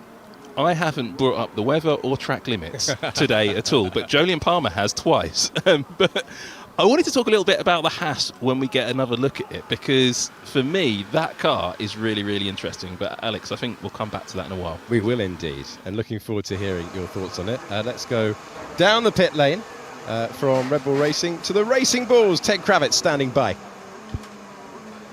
Well, not only to do a little bit more weather chat, but some attire chat as well. No shorts. In fact, you will hardly see a pair of shorts in the pit lane because, yeah, as Ollie Behrman just underlining what I was saying a little bit earlier, it seems to have got colder as the day has gone on. Certainly the wind has picked up. But we are down here at the newly named Racing Bulls. Someone should tell the people who design and make their screens and indeed the banners over the garage, because that still says RB. So it's the RB team, or Racing Bulls, whatever you want to call them. But they seem to have a little issue with the brakes at the moment. So Yuki Tsunoda is still in the car. He's going okay so far. It's been quite a productive morning. But just as we come and look at it, as the repair is being made, and I can see some bits of super glue just going onto the end of a screw going into a particular sensitive bit, a mechanic moves in the way so we can't see it. That's absolutely understandable. We'll respect that. But yeah, they've just discovered something on the front axle on the brakes that they're not particularly happy with. Yuki's been in the car, in the garage for the last 10 minutes or so. Is keen to get out there before he hands over to Isaac Hadjar. As the car goes, it looks okay. Obviously, the livery has received many plaudits for the way it pops out, and it certainly does. But something in the pit lane I think you'll get used to quite quickly. It doesn't attract the dirt as much as I thought it was going to, or maybe they haven't been long enough and out for the mechanics to have to clean it enough. But it's certainly not short of colours, is there? You've got the bright green of the sponsor, you've got the bright yellow of the Red Bull, and then the white as with everything else.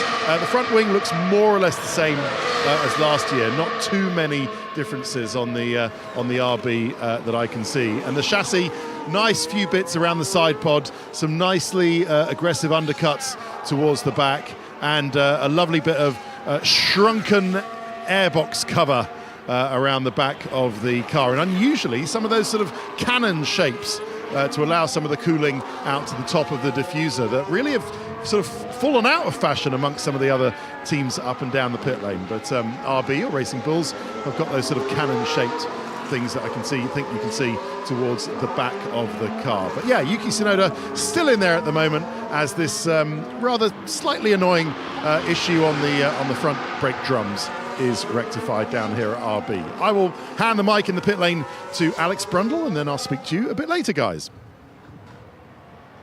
Thank you very much, Ted.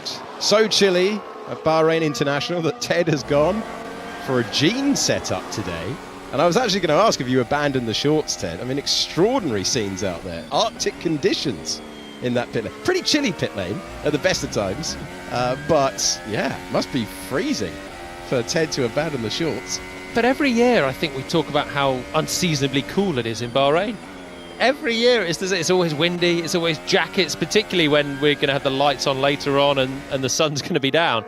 It's going to be brisk. It's going to be like Vegas again, with the nighttime session, evening session.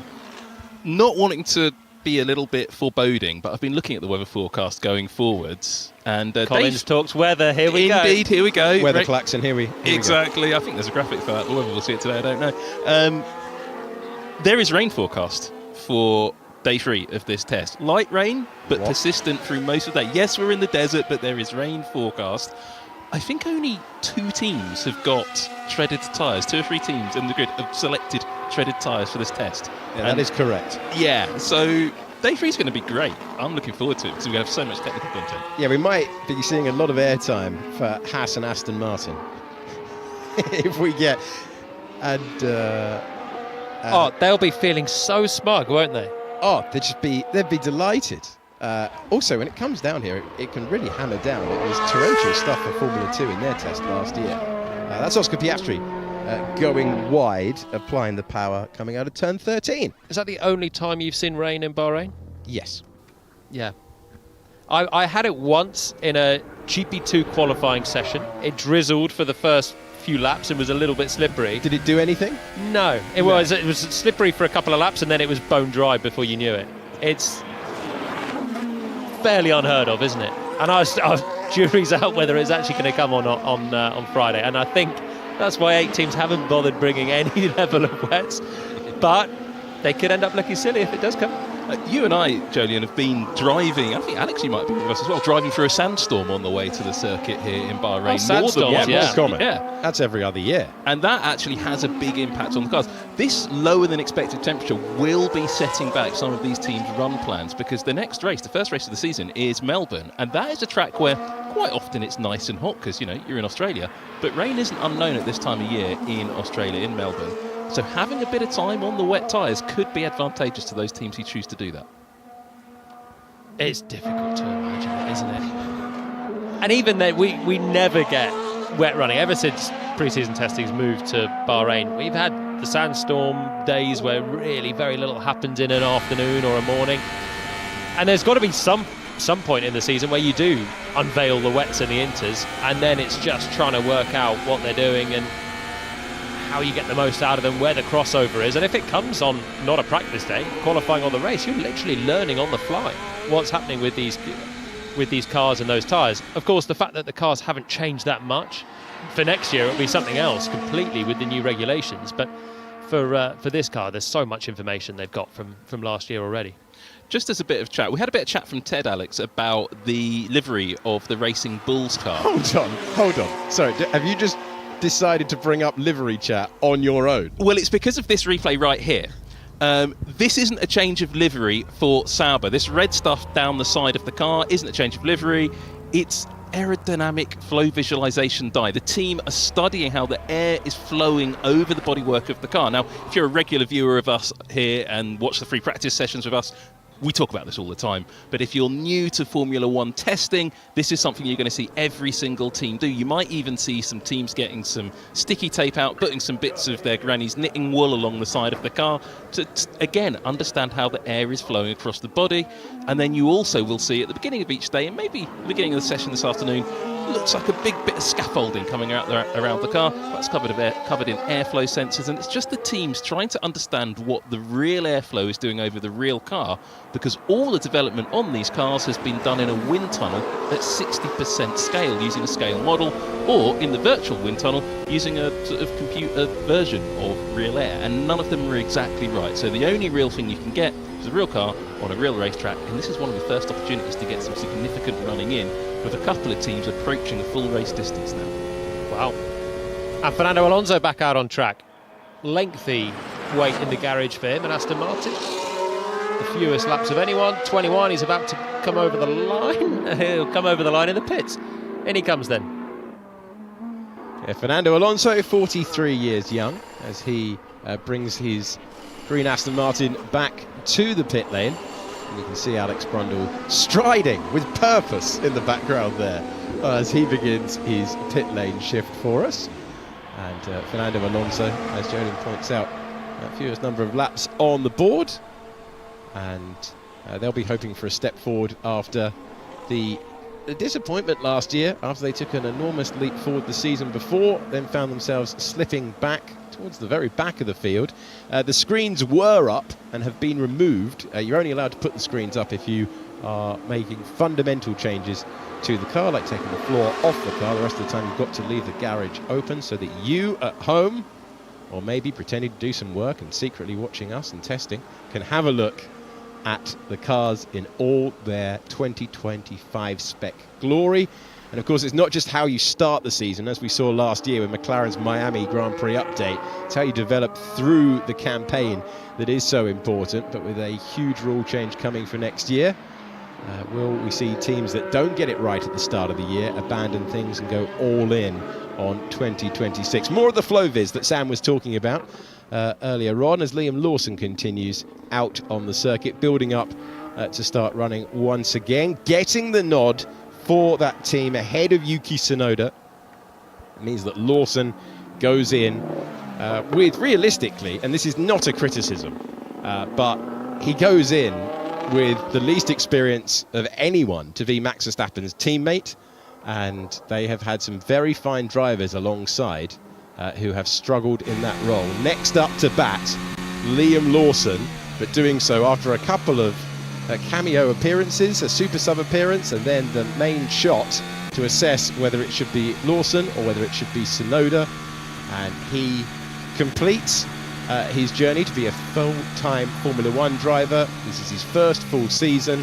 This is a driver who wasn't born into a racing family, and he's worked very, very hard to make it from New Zealand to the Grand Prix roster as he checks the mirrors to make sure where everyone else is on track. And I can tell you that Oliver Behrman's only at turn 13, so he's out there and ready to attack the circuit.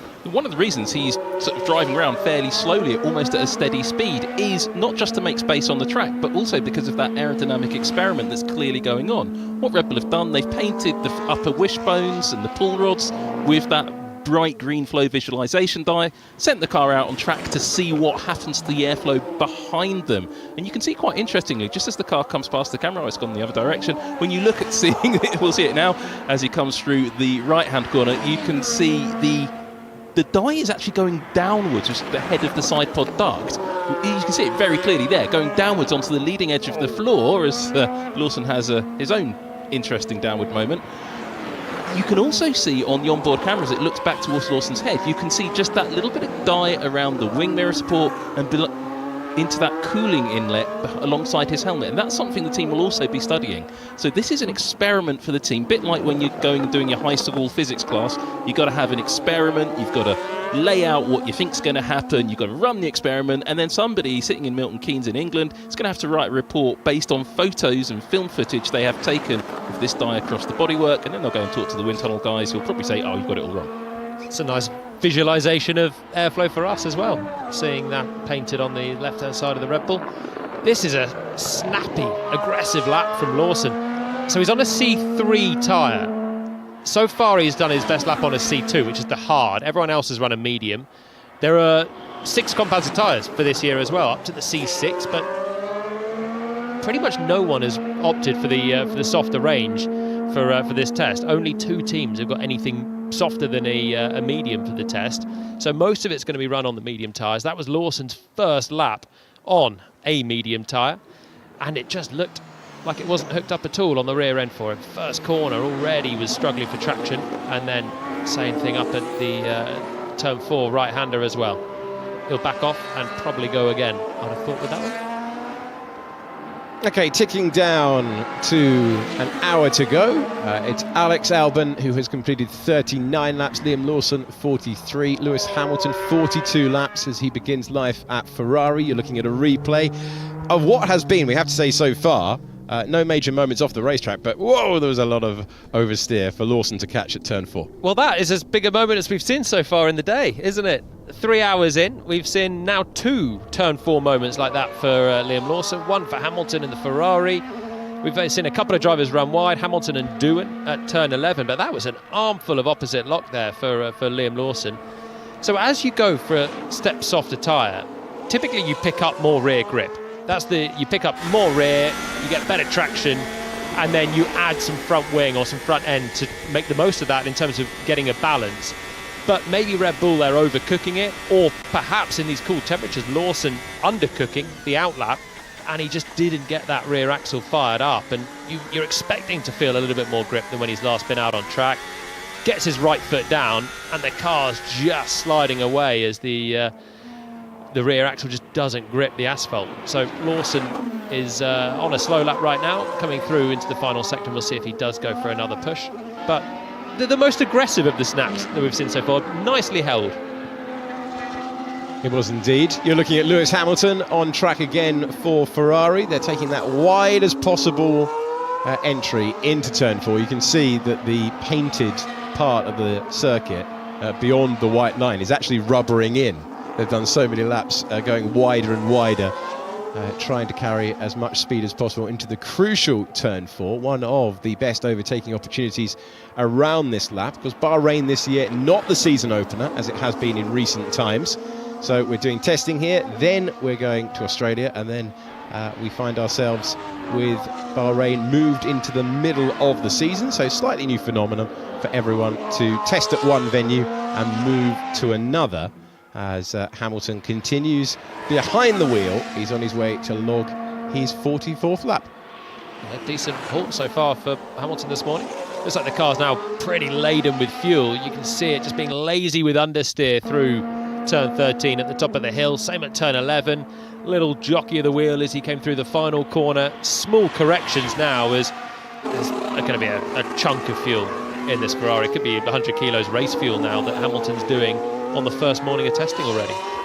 Let's go.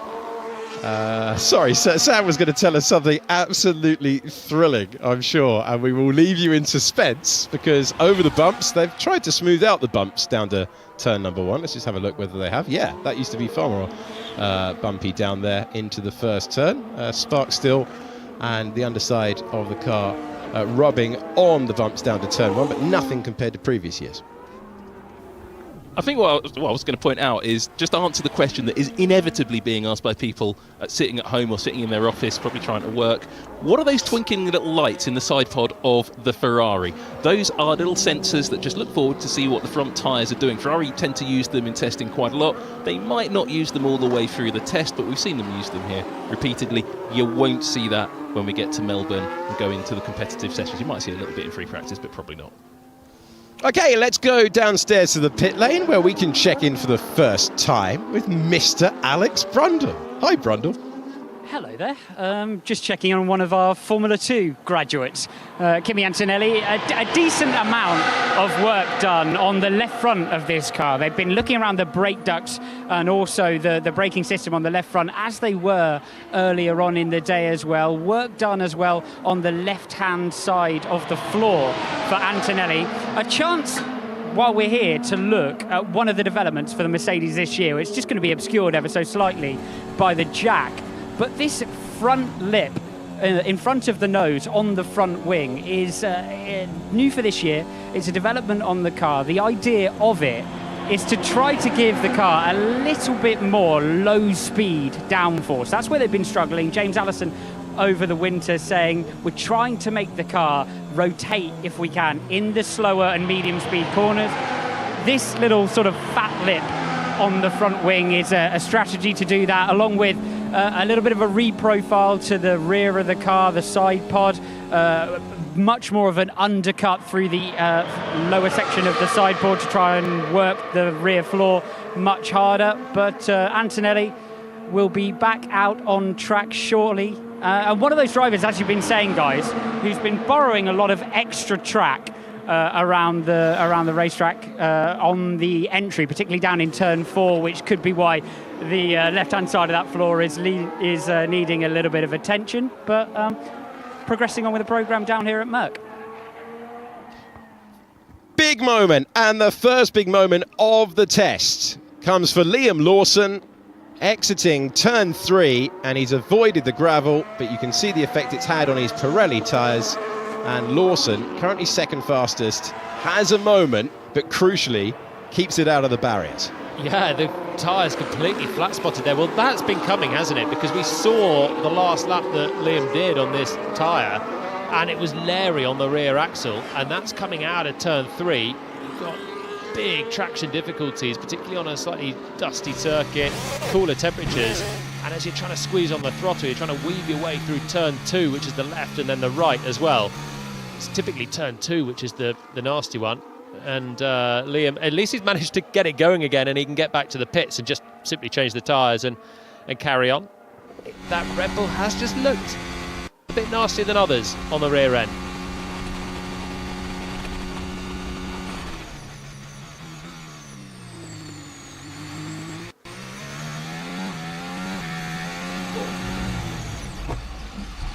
big moment. He's actually kept it mostly on the track as well. The car got loose very early into that turn 2, so we can see here he has to fight the car already there at the apex, and then the speed picks up and he's kept his foot in, gets out wide to the curb, but the car is still moving around underneath him, and then finally an overcorrection that is going to send him spinning. There's one big load of opposite lock, then the rest, and nothing he could do that time. Nice car control up until now, and that time just too much. Anchors it on the brakes, that's what's going to flat spot all 4 tyres, but just about saves it from the gravel as well. I'm just having a look at something here, Jolyon. I'm not sure if it's wheel hop on the apex or he just clips the curb. He just clips the curb, and that little lift of the left front seems to unsettle the car slightly, and I don't know if that's just the nature of what happened. It could hint, and I just say hint because I'm not going to draw a conclusion on this, that the car, and we saw it last year a little bit with Red Bull, it's a little bit sensitive to its ride height and its position. Red Bull tend to struggle on rough circuits, and maybe that's just a hint that they haven't quite solved that moment there. And I don't know. What do you think? It could be. I think that was going just before I think the rear axle was going as he went over the curb. I think it was more pure traction. It might still be a ride issue. It could, I mean, if you're not got compliance there, it's a lower speed section of the track, but it's not a bit smoother than the way in as well. But certainly looks difficult to drive at the moment. That's the first thing I think we can take away from watching this morning, is that Lawson has been fighting the rear end of the car. He's actually done a very good job so far in it, but the spin is not a shock when you see what the other cars are doing. It just looks a bit more nervous on the rear.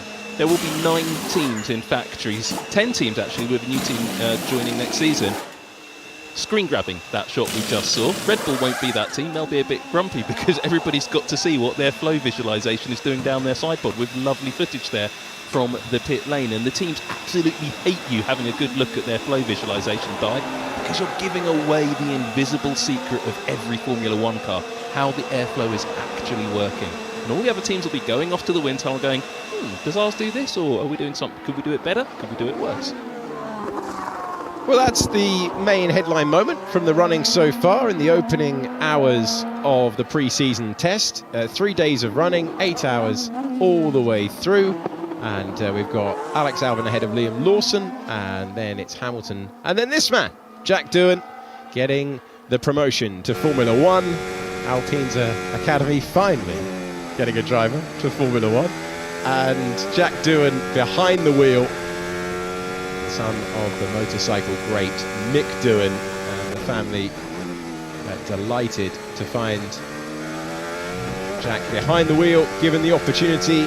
He was a multiple race winner in Formula 2, crucially in the season that he was targeting the championship in Formula 2, just did not have the car for the first couple of races.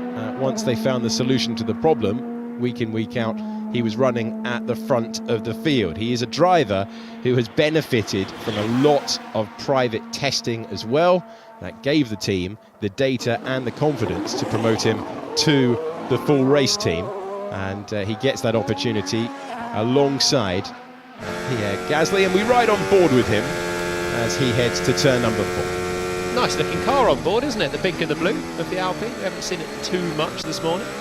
I'm glad they've gone for an actual livery this year. Yeah, it looks good. They've actually painted it this year, which is nice. It's a nice change. And well, this was because they managed to strip out all of that weight. Do you remember how heavy the car was and how just generally slow it was this time last year? Of course, they rose to 6th in the Constructors' Championship. Doohan got his outing in Abu Dhabi as well. And now they've turned up with a livery, and I quite like it. I think that's actually one of the trends of this season. There's a lot of paint on the cars, or wraps if they choose that option, but the weight issues were a big issue at the start of last season, but a lot of teams have combated that. Most teams have turned up at the start of this season, possibly with a little bit of a nudge from the Formula 1 organisation and from the FI to paint their cars and not have them in bare carbon. But also, I think most of the teams are at or under the weight limit. They've solved their weight problems. Which is good news for everyone. Car scraping on the floor as he heads to the final big break. He's owned loads of big stops. It's a good test for how well your car can brake around this circuit. And Doohan has also got some fuel on board. And again, scraping his way over the line, 4 seconds away from the top spot, which is now Kimi Antonelli. And Doohan's car generally just understeering a little bit, but looks like he's on a long run. heading straight into another lap, just circulating now in some sort of racing. Bit of oversteer there, and this is where Lawson lost it. You can see actually how hard Doohan's having to fight through there as well. Traction very difficult. Tyres spiking in temperature with every slide and bit of wheel slip you get as well. And just nursing it through there on a consistent run, but again fighting it is getting more oversteer as we're riding on board with him. Turn 4 has been precarious so far today. Kimi Antonelli making the difference in the final sector of the racetrack. His 53rd lap of the day is good enough to go top of the pile. We'll tell you the times, we'll tell you the caveat that we don't know the fuel loads, the engine modes, and it is only the opening day of testing. Although George Russell did say you realistically know within about 5 laps whether you can have a good season or a bad season. Does Jolyon Palmer agree with George Russell? Well, no, I don't actually, because I don't... Controversy, here we go. Well, I just think the game's moved on. I think you can tell if your car is roughly doing what you want it to do. First thing you need to do in pre-season is to find a balance. Then you need to know if you've got downforce and grip or not, if you've got sort of brake locking issues, if you've got anything else that's sort of creating snaps. But once you get a balance and you've got grip, you're in a good position. So from that point of view, yes, the drivers will know if they're feeling confident, they can attack the corner entries, they're not worried about the car snapping as Lawson had and Doohan had on the last lap as well. You want to have a good baseline. Where I disagree with George is just how long the season is and how much can change. We saw last year Sergio Perez started very well in the season. Was there or thereabouts with Max early on, was picking up the podiums, and it absolutely derailed for him, and it did for Red Bull generally. They could not possibly have known that. Two little bits of things I wanted to draw your attention to. One has just gone off your screen. I'll bring it up next time we go on board with the Alpine. The other is that there are 2 drivers who are incredibly close to completing a race distance, 57 laps of this Shanghai circuit, and both of them just went into the pits as they were about to do it. Ollie Behrman in the Haas, he's done 56 laps, and Nico Hülkenberg in the Sauber done 55. They're getting quite close, but with other drivers about to go out on track, I wonder who is going to be the first. Yuki Tsunoda is leaving the pits, as well as Kimi Antonelli. Antonelli 54 laps, Yuki Tsunoda on 55. So it looks like Tsunoda may be the first driver to complete a race distance here in pre-season testing. Incredible reliability that we have in this day and age. What was the test? Was it the first year of the new power units in 2014 where we had like some teams doing 6 laps all day? Fortunately, it wasn't televised, was it? Can you imagine Would have that? been some filling on that. I had to write an article at that test, 2014, pre-season testing in Jerez. I had to write an article about the Renault team. The problem was, over the duration of that test, I think Renault did a total about... The Lotus team? Yes, there was no Renault team. The Renault-powered teams, I should say. You've got loads of teams to choose from. Yes, but the worst team of all was actually McLaren, who I think we saw do about 10 laps over all 3 days of the test, and didn't know anything about the car because we never got to see it. Thank goodness we didn't have to cover that live. I like a ramble chat, but that would be a little bit too far. Here's another man who... That was the test when Daniel Kvyat was stepping up to Red Bull in 2014. Yeah, not ideal prep. Here's another man who likes a ramble chat, Alex Brundle, down in the pit lane. The wait for the throw is joyous, guys. I'm always interested in your ramble chats. Ollie Behrman stops just short of a race distance. That would have been very satisfying, wouldn't it? First car across the line to achieve that. Got out of the car, just gave me a big thumbs up. What else was he going to do? But he did stop short of coming over to chat to me, so I don't ask him any difficult questions. Interesting year this for Haas. Having a look down the pit lane, of course, Formula One teams, as ever, developing their own cars for the Formula. But Haas, along with some other teams like Williams, pick up quite a lot of suspension bits as a delivered unit from other teams. Haas specifically buying normally their front and rear suspension stock, the latest model from Ferrari directly. Apart from this year, when, as you can see, at the front end of the car with those push rods heading up into the top of the chassis is a push rod front suspension, and the geeky amongst you, or those as geeky as me and interested in the development of these machines, will have spotted that the Ferrari this year is a pull rod front suspension, meaning this is not the absolutely up-to-date version of the Ferrari suspension for this year. And it's really indicative of an angle for Haas Komatsu over the pre-season sort of run in and throughout the launch event, basically saying, yeah, you know what we're going to do? We're going to actually keep the old Ferrari suspension. So this is last year's iteration of the Ferrari suspension with the pushrod activated rockers. And the reason we're going to do that is we need to get off the ground running here. I'm going to bring back in sort of the phase of the regulation set that we're in, moving into 2026 and the massive change that we're going to have. Haas loaded with a Ferrari engine deal and a team working on limited resources have a massive decision to make, don't they, throughout this season?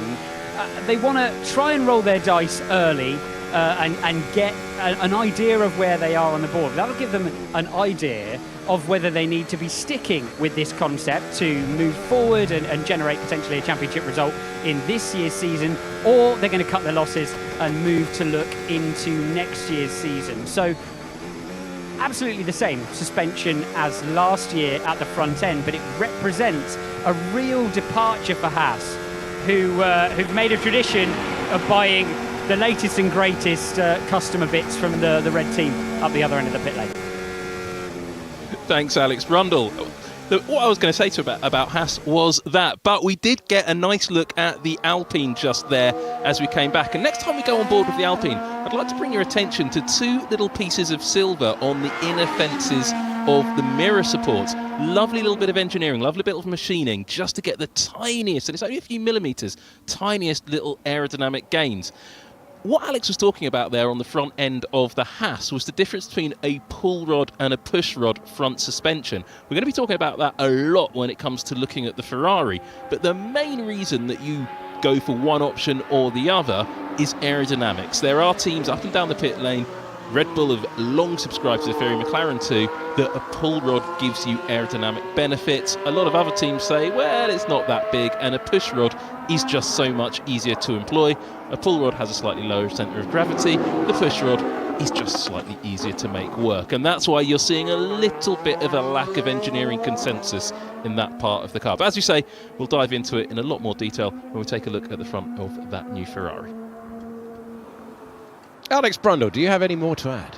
Yeah, it's really interesting, isn't it? Because throughout the rest of motorsport, or really the less aerodynamically dominated areas of motorsport, the concept of arranging your front suspension to condition the air to flow under the chassis in exactly the way you want it to is it just seems totally wild. But that is what we're seeing in this set of regulations. Really, teams effectively saying, look, whatever the geometry we end up with to get our suspension in exactly the right place, we'll deal with and we'll sort out. What's really important is using all the furniture at the front of the car, the front wing, the suspension, and everything that goes along with it to make sure that we're getting the air absolutely where we need it. And obviously the more resource you have, the more effectively you're going to be able to do that. But sort of a fascinating insight into parts of a racing car which, you know, in non-development formula you'd never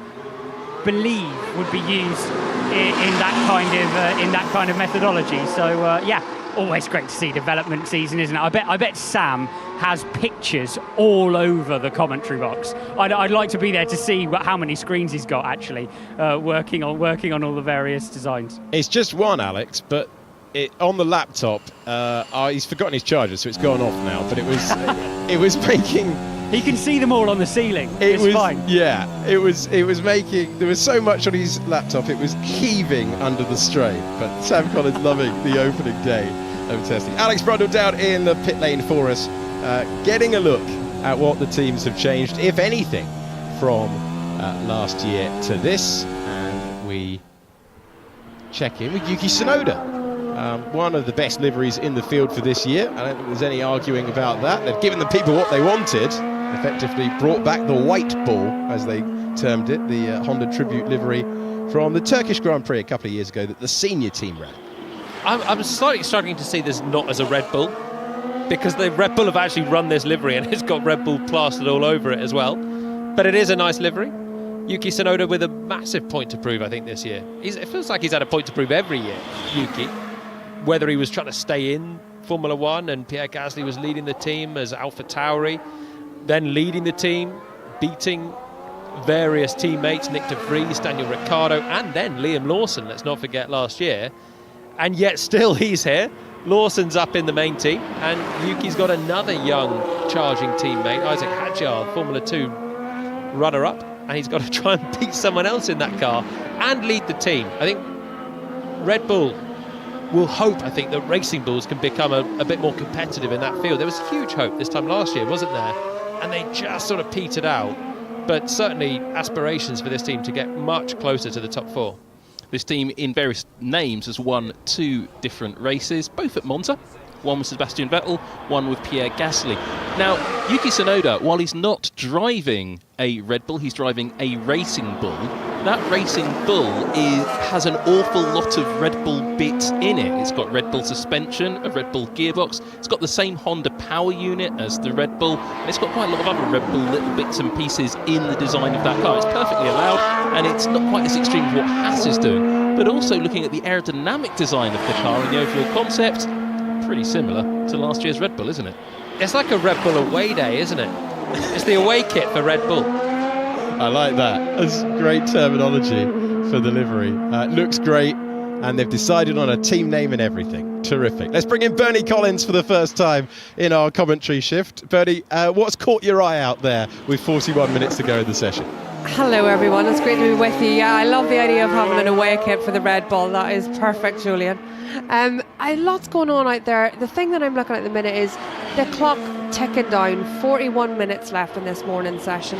That's a third of the driving time that these guys are going to get in the car before most of them at lunchtime switch over to another driver. So this is the point that they're going to start pushing. The track's improving lap on lap on lap as we clear off some of that dust and stand. So can they push a little bit? We've seen some drivers go to softer compounds now, onto that medium compound rather than the hard that they started today. So can they start to see a little bit of the performance of these cars before they then sit out this afternoon session? Team will be nervously watching, thinking we want to push a little bit, not so much that these cars make it out for the afternoon as well. So lots more to come, I think. It's a nice track for that, though, isn't it? It used to be Barcelona, the traditional pre-season. Jerez was the track where Daniel Kvyat, it was 2015, and he crashed the Red Bull straight away and only did 18 laps without a front wing because they didn't have the spares. At least here in Bahrain, surely as a team member, you sort of relax a bit, thinking the barriers are further away, you've got a bit more leeway. It is definitely a track for that, Julian. I think you're right. There is a lot of runoff in a lot of these areas. It's not as bumpy as some tracks. The curbs aren't so aggressive. So there is this is a nice track for testing those things. We've spoken a lot about the wind and the effect that has on the car. I guess the saying on the pit wall is it's the same for everyone, and we do have to run in windy conditions. So they will be learning quite a lot out there. I think again today, because we've got these much, much cooler temperatures, I think we're sort of 15 degrees down on track temperatures from this time last year. So it's significantly cooler, but that means it's much more stable throughout the day. We don't have this big rise in the peak of the day and then dropping off towards the end of the day. So we do have much more stable test conditions than we would normally have at this time of year in Bahrain. Very different to the race conditions, but it should be quite good for a lot of the aero mapping or the suspension checks that these teams are trying to do at this stage of the weekend. Excellent stuff. Thank you, Bernie. Bernie's going to keep her eye across everything in the remaining 39 minutes. And Aston Martin and Fernando Alonso currently circulating constant speed around the circuit will peel out of the way of Kimi Antonelli, who is currently top of the pile and has gone beyond that magic number of the race distance. He's now done 61 laps, 57 for a Grand Prix distance around the circuit. And Yuki Tsunoda has also gone beyond the race distance as well. We're going to leave Aston Martin and we're going to head to Ferrari. Alex Brundle has made his way down there in the pit lane. Looks like Lewis Hamilton getting ready to head back out on the racetrack on a new set of something. It was a new set of mediums of some description for Liam Lawson. I didn't get a look at the brackets to tell which flavour of mediums they were. Lewis Hamilton heading out. An opportunity while he's in the pit lane. It's quite a good rear wing to do it because of the white branding on it. to look at the dished central rear wing for Lewis Hamilton, very new for this year. Effectively, that's Ferrari really learning more about the airflow over that rear wing. And what they've discovered is that the central element, the central part of that main plane, is more efficient than the exterior tips. You get more downforce versus the drag in the central part than you do out on the outside tips, where the vortices come off and suck the car backwards. So what they've done is just added more camber there. It turns up on the McLaren, turns up on the Ferrari as well. And it's interesting to see them still developing that rear section of the car, which has been such a factor in the performance of the various machinery as well. While we're on rear wing chat, worth saying, had a bit of a chat on flexi wings earlier on. The front, of course, a factor throughout the season last year. There has been an immediate change at the beginning of this year, which is the FIA have tripled the loading of the main plane around the slot gap where it meets the DRS plane of the rear wing. And that was basically to immediately counter what McLaren were doing with the mini DRS effect through the middle of last year, not so much at the end after they were asked to not do that so much. FIA also being clear at the beginning of this year that the DRS plane can only have two positions, either up or down. So a closing of the regs around rear wings, and some interesting developments as well up and down the pit lane to look out for. Thank you very much, Mr. Brundle. Appreciate your input from the pit lane. Sam Collins, multiple times during that hit, was going, I was going to say that. Terrific. Loving it. Liam Lawson has just done his personal best lap time of the session so far. And he finds himself going over the line with a 1:31.5. Big improvement in the middle sector. Lawson having the headline moment of the session so far with a half spin, thankfully in his case away from the gravel, able to recover, and he's back out there with an improvement. So that is finally a lap on what looks to be a C4 tyre for Lawson, the softer of the medium compounds that we've got here. Finally getting a clean one on the board. Couldn't put together that final sector to go to the top of the times, but he's right there once again. Antonelli still top in the Mercedes. The times just generally so close. All on similar tyres, on track at the same time. No idea on fuel loads. But generally teams tend to run approximately close to the same until you get to the showboating, the softer tyres, which some teams might go for later on. In terms of test running, you're somewhere between 30 and 50 kilos. That can make a significant difference of sort of half a second of pace. But I'm encouraged from what we've seen so far. All the cars look fairly drivable, and again the pecking order's very, very tight.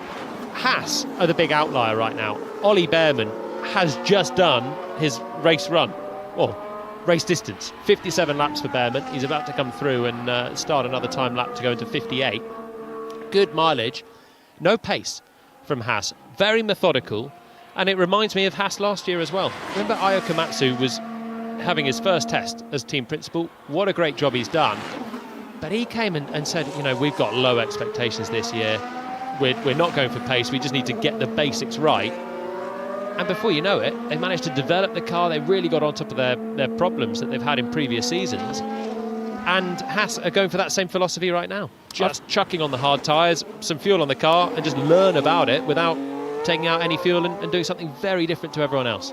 I think that's exactly right, Julian, because Haas are just taking it easy, building up. They've got a car that is quite similar to last year's car in terms of concept and certainly some of the mechanical components, as Alex Brundle pointed out.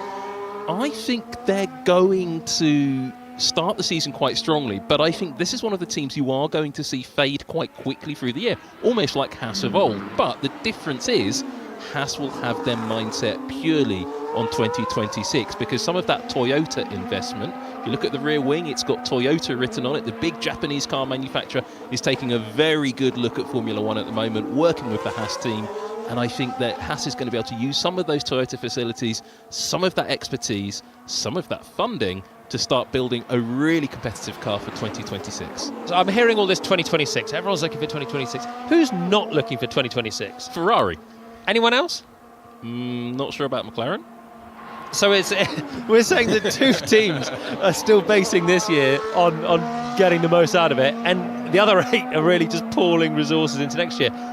Surely, I mean, everyone, even Ferrari and McLaren, no one's ignoring 2026 now. The teams are so big, they have resource, they are, the brawn tail is not lost on anyone, whether you're involved in it or not. No one can afford to ignore next year's regs. But with how close the field is right now, either sort of everyone is looking at 2026. I see that there's no one that really is going to be pouring everything into 25 and ignoring next year. So they must all be in roughly the similar boat, aren't they? But no, I think there's some different decisions been taken, and that's why Ferrari have taken such a different direction to, say, Haas and to some of the other teams. McLaren have a very competitive package, and they've got some great new facilities at their factory. So I think they won't be uncompetitive, but they still have very much an eye to 26 because they want a long-term future. Red Bull are rebuilding. Aston Martin, a team very much building up for 26. New power unit partner for them next year as well. So it's going to be a really unpredictable year because different teams have different priorities at different times of the year, and that's going to make a big difference. So what about Mercedes? Antonelli, lock up corner there, turn 10. No big deal. You're unloaded on the front left. Nice gyro cam for Kimi Antonelli. Feeling of speed, not the feeling of deceleration for him there. Surely Mercedes, Sam, would be in the same boat. They're looking at 2026, given where they've been in all of this regulation set. Yeah, I think Mercedes should be looking at 2026. The hiring of an inexperienced driver suggests that they would be looking towards next year. But the car has got quite a lot of development on, and it is Mercedes. They never give up on anything, do they? They fight every little battle, even when they've had a car that's a bit of a diva, for example, or it's just not working, or one of their drivers, Lewis Hamilton last season, just not really enjoying the car. They don't give up. They keep fighting all the way through the season. So I don't think Mercedes are giving up on 25 just yet. But I also think in their minds that maybe they're not a title contender. But when you're in the cut and thrust of it as well, it's such a bleak outlook for everyone to be turning up here, pre-season testing before another 24 race season, and think, we're going for next year, lads. This is it. Well, it's definitely the case at Williams, and it will definitely be the case at Aston Martin. But I think Mercedes, Red Bull, Ferrari and McLaren are going to be our big four, hunting for victories, developing through the season as we go. You can't leave titles on the table. We mentioned BMW Sauber and many of the iterations of teams that have been in the mix with the Swiss-based team through the years. They had a fantastic chance to win the championship in 2008, put all of their eggs in the basket for 2009 and got brawned. So it's you've got to take the opportunities that are there. Certainly for Ferrari, if you think about key pinch points of the season, had Carlos Sainz been able to get past Sergio Perez, Ferrari could easily have been the reigning Constructors' champions. McLaren were one DNF away from not taking that title. They're first since 1998. By the way, McLaren haven't done back-to-back Constructors' titles since Ayrton Senna was in the car. You're not going to leave titles on the table. And there's so much to play out this year. That's the thing. All of this talk about 2026, but this year is the most open Formula One season there's ever been, in my book. You look at the amount of the spread of wins last year, 4 teams, 7 drivers, all winning multiple races. There's no reason that's not going to continue into this year, with some development curve as well, with the tightening up of the aeroelasticity that's coming after Barcelona, which might shift the pecking order. There's so much that's going to play out this year before we even start thinking about next year. Yeah, the teams have that notice, and that could be a resetting of the order if someone's been stealing a march before the load tests are increased. And also there are partners and sponsors to think about as well. There's some new big brand sponsors, partners, title sponsors involved in these Formula One teams as well. They're not signing up, paying the big bucks to have a year just trolling around at the back. They want to get in on the action now. They'd be inviting their guests to come to the races to see a Williams, for example, try and fight for a podium. This is the start of a new year, and everyone's got some aspirations to get some results still, even if they are, of course, having a good eye on next year. I've just had a quick message in my pocket at something we're going to show you in a little while. But it's about car characteristics. Now, you mentioned Williams fighting for a podium. Even before we got to this very transitional year with some definitely unpredictable results coming down in the 20-plus races that we've got, actually Williams are one of those cars that can be quite unpredictable in terms of their car characteristics. They've dialed it back a little bit, but don't forget, that car is something of a streamliner and has been in recent seasons. Go to somewhere like Canada with a long straight. We saw Alex Albon particularly competitive there. If the weather had been on their side in Belgium and things had gone their way a little bit more in Monza, that car was close to being a podium finisher, if not a race winner. That Williams can be quick on the very high average speed circuits. It was less pronounced last year, but I think you are going to see this difference between different types of car doing well on different types of track and even in different sections of the track. Okay, let's head back to the pit lane. Alex Brundle has another team to look at. Yeah, I just want to take you down here and look at what for me really was one of the headline changes of the winter, probably because we saw it so early on with the rollout at Silverstone. McLaren have an extremely aggressive front geometry. That connection there is the front bar of the top wishbone, which obviously then connects to the wheel hub. And they have an extremely high anti-dive setup. And how you can tell that is it's the difference in the stagger between the top wishbone and the connection to the chassis of that second leg of the top wishbone. So the bigger the distance between those two, the more anti-dive in general that the car you're looking at has. What that does effectively is it makes the front much stiffer, and it's a little bit like what we were talking about when we were down at Haas. Effectively, you're controlling the platform extremely aggressively of the car, making sure that you fly the car in terms of its underbody and its floor as effectively as possible. It's a big change, though, in comparison to what they had last year, and also in comparison to anything else we see down the pit lane. When we're talking about how aggressive McLaren are being in this early phase of the year, that's one of the factors that we're talking about. A very stiff car, and what they're trying to do is take the downforce benefit from that, take the efficiency benefit from that, and then make it work in the slow speed corners as well. They'll obviously benefit from being really masters of that flexible wing technology early on in the season. Of course, when we get to round 9, Barcelona, those regs get tightened up.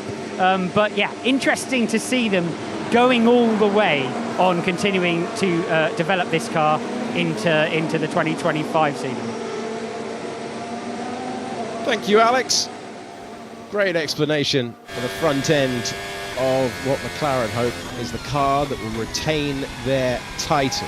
We're on board with Oliver Bennett, British driver making his way through turn 13. One real corner to go of the racetrack. Just listening to see how the car is working.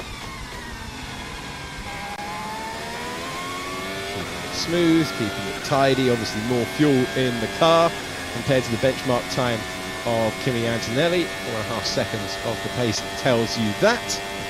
As he goes down to the first turn once again, he will start his first full season in Formula One. It will be his 4th Grand Prix start, and he takes the lights in Melbourne in a couple of weeks' time. And this is just a replay trackside of what we were watching on board.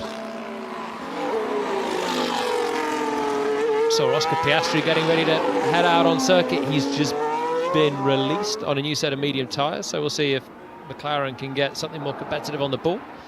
They're not far away, though, are they, in terms of the pace? Not that they'll be looking at that at the moment, but Piastri, here we go, on an outlap right now on a C3 tyre. So the third hardest in our 6 tyre range that we've got now. Piastri, you want to just, it's a difficult balance. Normally you'd be going on a abrasive circuit like this, you'd be going for a really tentative outlap, trying to keep the rear tyres nice and cool so they can hang on for the full lap. This is going to be the race tyre when we get to Bahrain. This is going to be the qualifying tyre. So even though it's kind of hard for the range that we've got total for testing here, this will be the red-walled soft tyre when we come back racing next month in Bahrain. So this is a relevant test, really, for McLaren and for Oscar to get a feel on what is going to be a softer tyre. Right on board with him, making sure that everything's in the right window. Don't want to go too quick through the high speed on this outlap. Keep the temperatures in check. And this is a properly nursing it outlap for Oscar. And then hopefully we'll see him into a flyer after just one more corner over the brow. He's got Alex Albon somewhere in his mirrors that he wants to stay clear of. Nice bit of margin still. And here we go, a flying lap with Oscar Piastri coming up there. Well, we hope so, otherwise it's going to be more filling for you, isn't it? I was ready for him to dive into the pit lane there. The amount of times you tee that up. Heading to turn number 1. Driver on the brink of starting his 3rd season in Formula 1.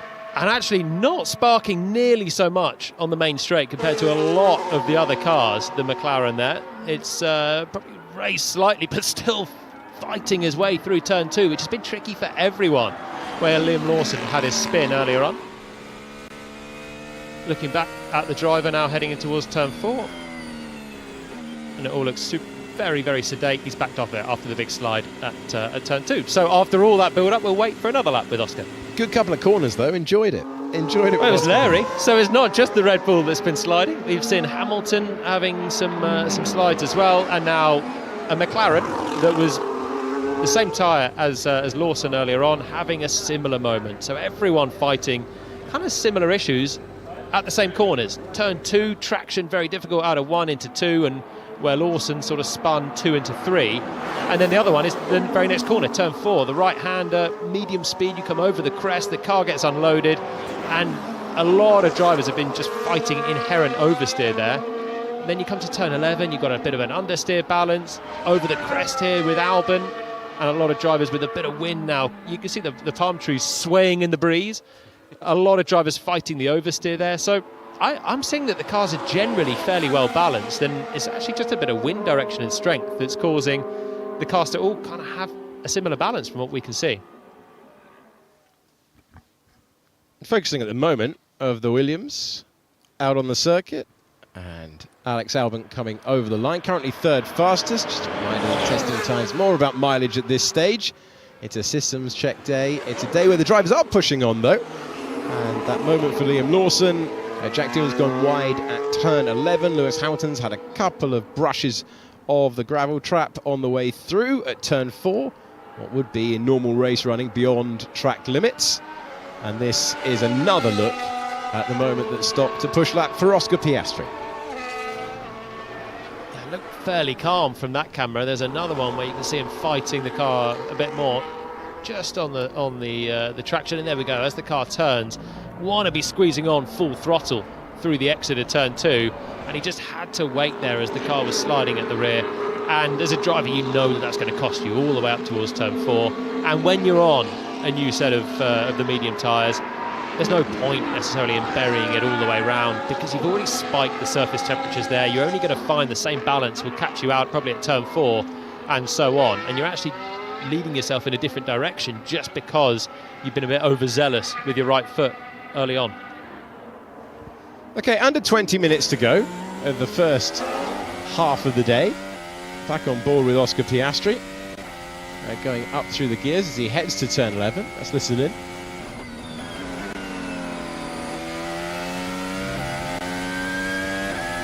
So he makes his way through, looking for a cleaner lap than we saw last time. And Piastri with 52 laps on the board. This is number 53 as he makes his way through turn 13. It's 67 for Antonelli, 57 for Lawson, 52 for Alex Albon, 68 on the board for Yuki Tsunoda, who's currently on an out lap. In the pits is Lewis Hamilton. He's put 61 laps on the board, 60 for Jack Doohan. Fernando Alonso, fewest on the board on 39. There's Piastri on 53, 55 for Hulkenberg. Oliver Behrman, last on the timing page, but over a race distance for the Haas team with their new lineup. We've got Behrman in the car for the morning. And the first session, we've got Ocon behind the wheel later on. That is Beyond Track Limits for the man from Melbourne. And that was Piastri. This is plunging down the hill.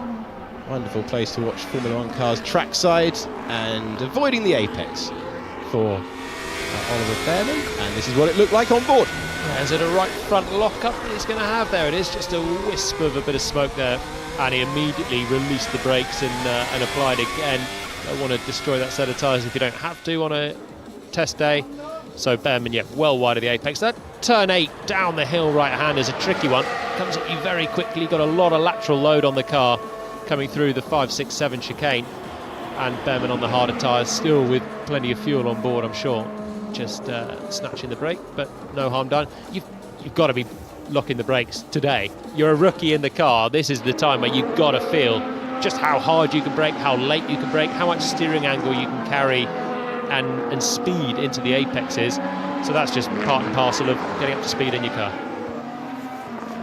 Going back to Liam Lawson, who's doing the early running for Red Bull today. We see the world champion in the car. And Lawson finding himself in second position with those 58 laps on the board. His 12th Formula 1 start will be for Red Bull. 11 on the board, broken across 2 years. One driver on the grid last year in a reserve and development role for this year. Joe Guan Yu watching on. And he finds himself part of that Ferrari setup. He'll be sharing duties along with Antonio Giovinazzi as well. He is in attendance for the test. Right, let's dig into the data with Bernie, Sam and with Jolyon and have a look at our first AWS graphic on the right-hand side. Who wants to go first? Bernie, let's. What do you make of this so far? Yeah, I think there's lots of interesting to pull out of this. In particular, the few things that I pick up on. So just explain a little bit to the viewer at home. Along the bottom, we have the turn numbers. And if you look across to turn 8 on the bottom of that, we can see before that Lewis Hamilton in the red. It's going to take a lot of getting used to looking at this data and remembering that Lewis Hamilton is in red. But he's gradually gaining time on Fernando Alonso. That graph is gradually moving up. Then at turn 8, a mistake means he drops all that time. So though the difference between the two drivers at the end of the lap is 0.04, in that single corner, Hamilton loses 4/10 against Alonso. So the potential should be much higher. Someone just scribbled all over my graph. That's gone really well. That's gone really well, hasn't it, Thanks Bernie? to whoever did that. Someone doesn't like my commentary on this, I think. I was enjoying every insight that you were able to bring us. I'll tell you exactly what's happened there. Sam Collins did that earlier, tried to test it, and now that is loaded. Anyway, hopefully we've cleared it. It's all good. Where were we? So yeah, that turn 8, a bit of a mistake there for Hamilton. And what we can see on the map just above it, it's coloured red where Hamilton's stronger, the sort of turquoisey green where Alonso's stronger. And you can see through the high speed in particular, coming up to that turn 8 corner is where the Ferrari at this stage doesn't look as fast or doesn't look as strong as Aston Martin. But interesting to see what Jolyon and Sam pick out of it. So I think the biggest thing that I'm seeing is the straight line speed difference between the Ferrari and the Aston Martin. Bearing in mind we always say the usual caveats and we don't know the engine modes and the fuel levels. Through the corners, actually, generally, there's not much to choose, apart from turn 8, as you mentioned, Bernie, where there's a 4/10 gain that Fernando makes, presumably with Lewis having a small error which costs him apex speed. But apart from that, you see the trend on all of the straights is going up, which means Hamilton's gaining on the straights, which tells me Ferrari are running a little bit more engine performance on Lewis's car at the moment than Fernando's getting out of the Aston Martin, or they've just got a load more grunt or less downforce. It could be any of those things, but generally at this stage I'd say they've just got the wicks slightly more turned up. And actually, considering that, both teams could be probably a little bit quicker. There's at least 4/10 half a second in Aston Martin engine performance, you'd have thought, and there's certainly 4/10 half a second in that turn 8 mistake for Lewis.